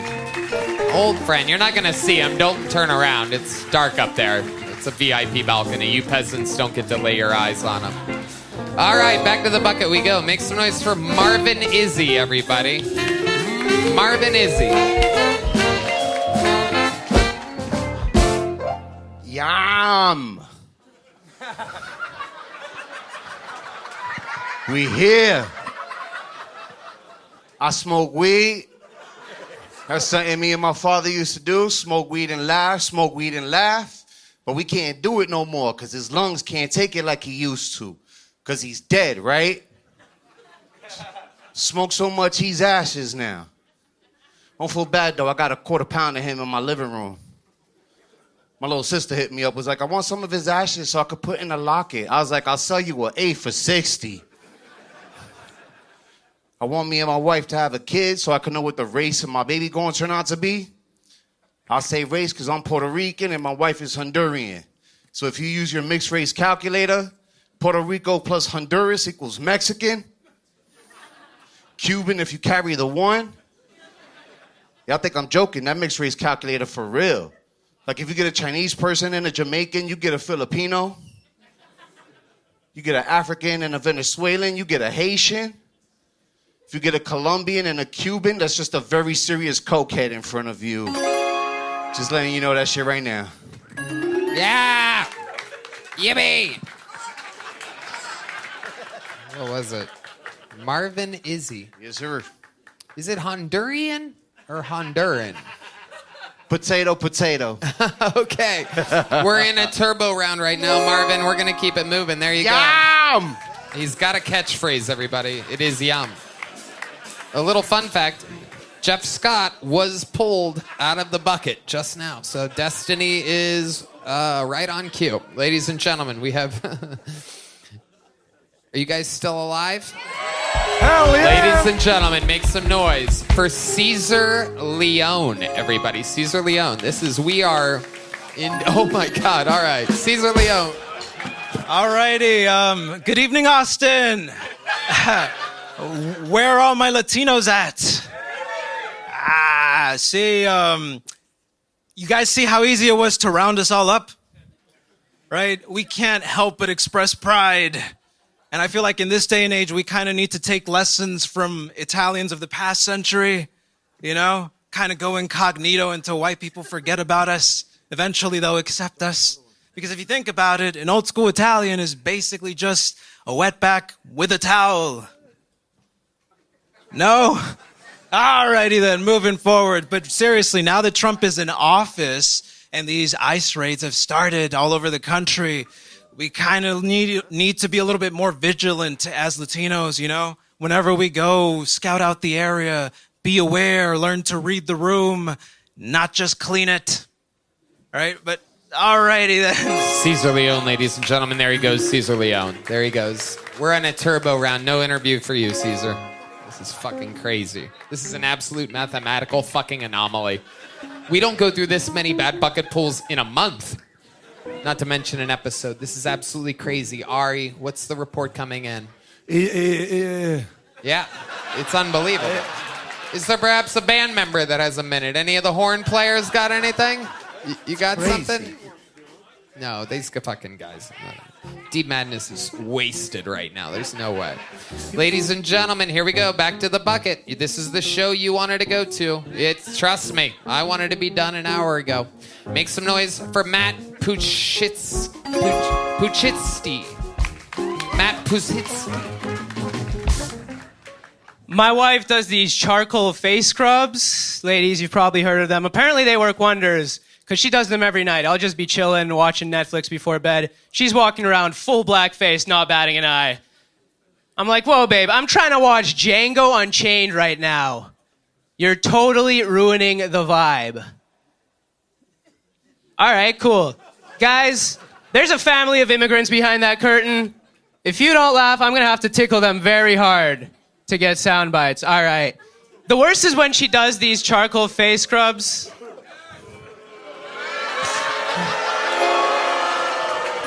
Matt, we're just going to keep it moving. We're in a turbo round. We need a killer. It's a special part of a special show. Thank you. And you, there we go. We're going to keep it flying along. I love comedy! Ladies and gentlemen, make some noise for your next bucket pull. We are almost double the record. This is Mario Zapata, everybody. Mario Zapata. I don't know if you guys can tell, but I used to be Hispanic. Yeah. My full name is Mario Alejandro Zapata Diaz. Yeah. You know who gives me the most shit about being pale is other Hispanic people. They're always like, why are you so pale? And I'm like, well, my family flew here.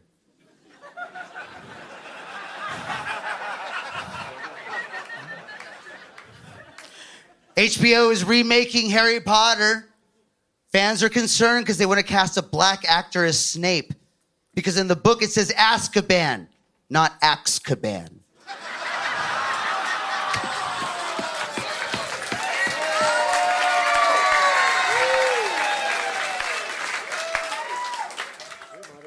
I think that the reason the word retarded is such an offensive word is because so many people are, you know?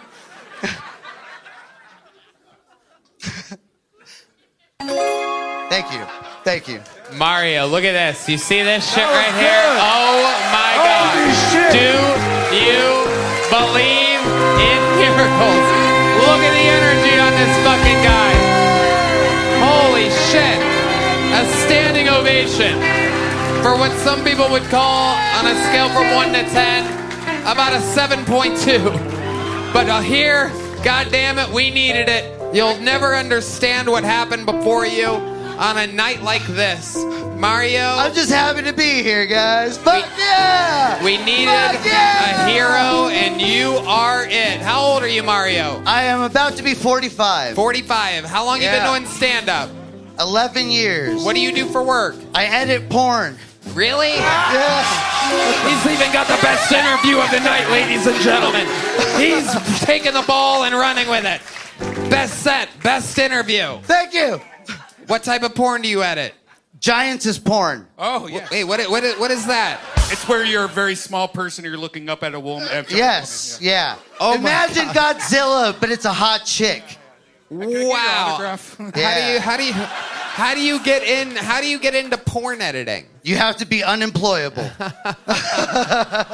Once you fucked everything up, porn opens you with open legs. Wow, absolutely. That was a bit. incredible. I'm sorry. I'll answer the question. It's I'm sorry. okay. Yeah, I'm nervous. Sorry. Yeah, we might not give you the big joke book. No, I'm kidding, Mario. What else? What else is crazy about your life that we should know about before I let you go? I got kicked out of the military for international drug smuggling. Wow.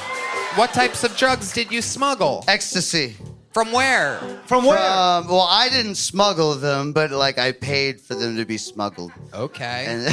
And I sold some of them. Yeah. Anticlimactic. Sorry.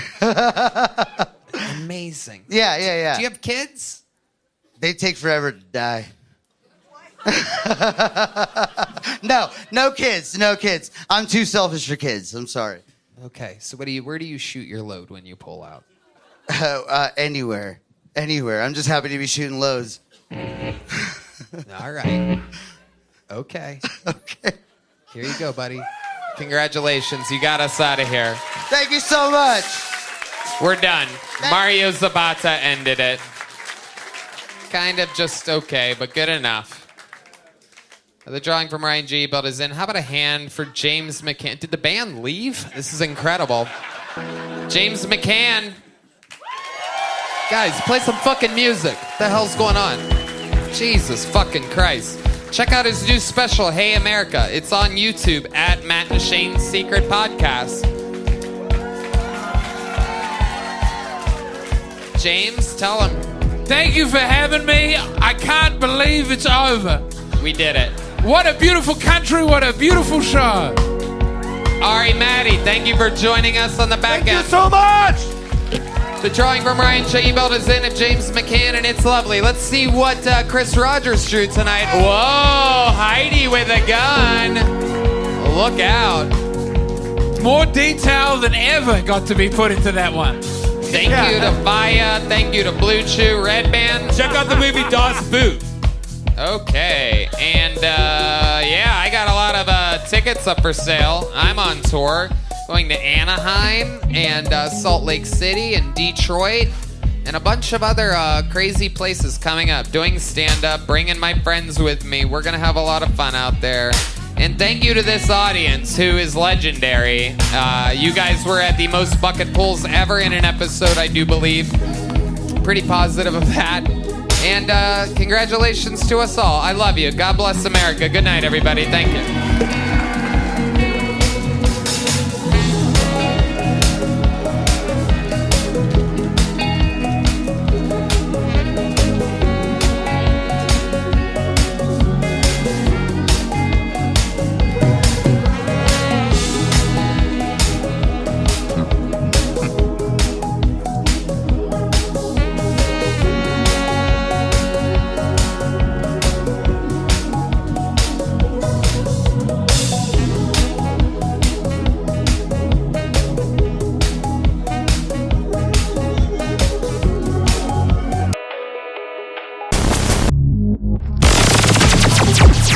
The Sunset Strip Comedy Club in Austin, Texas is now open. Check out Red Band's secret show every Thursday. Go to sunsetstripatx.com for tickets.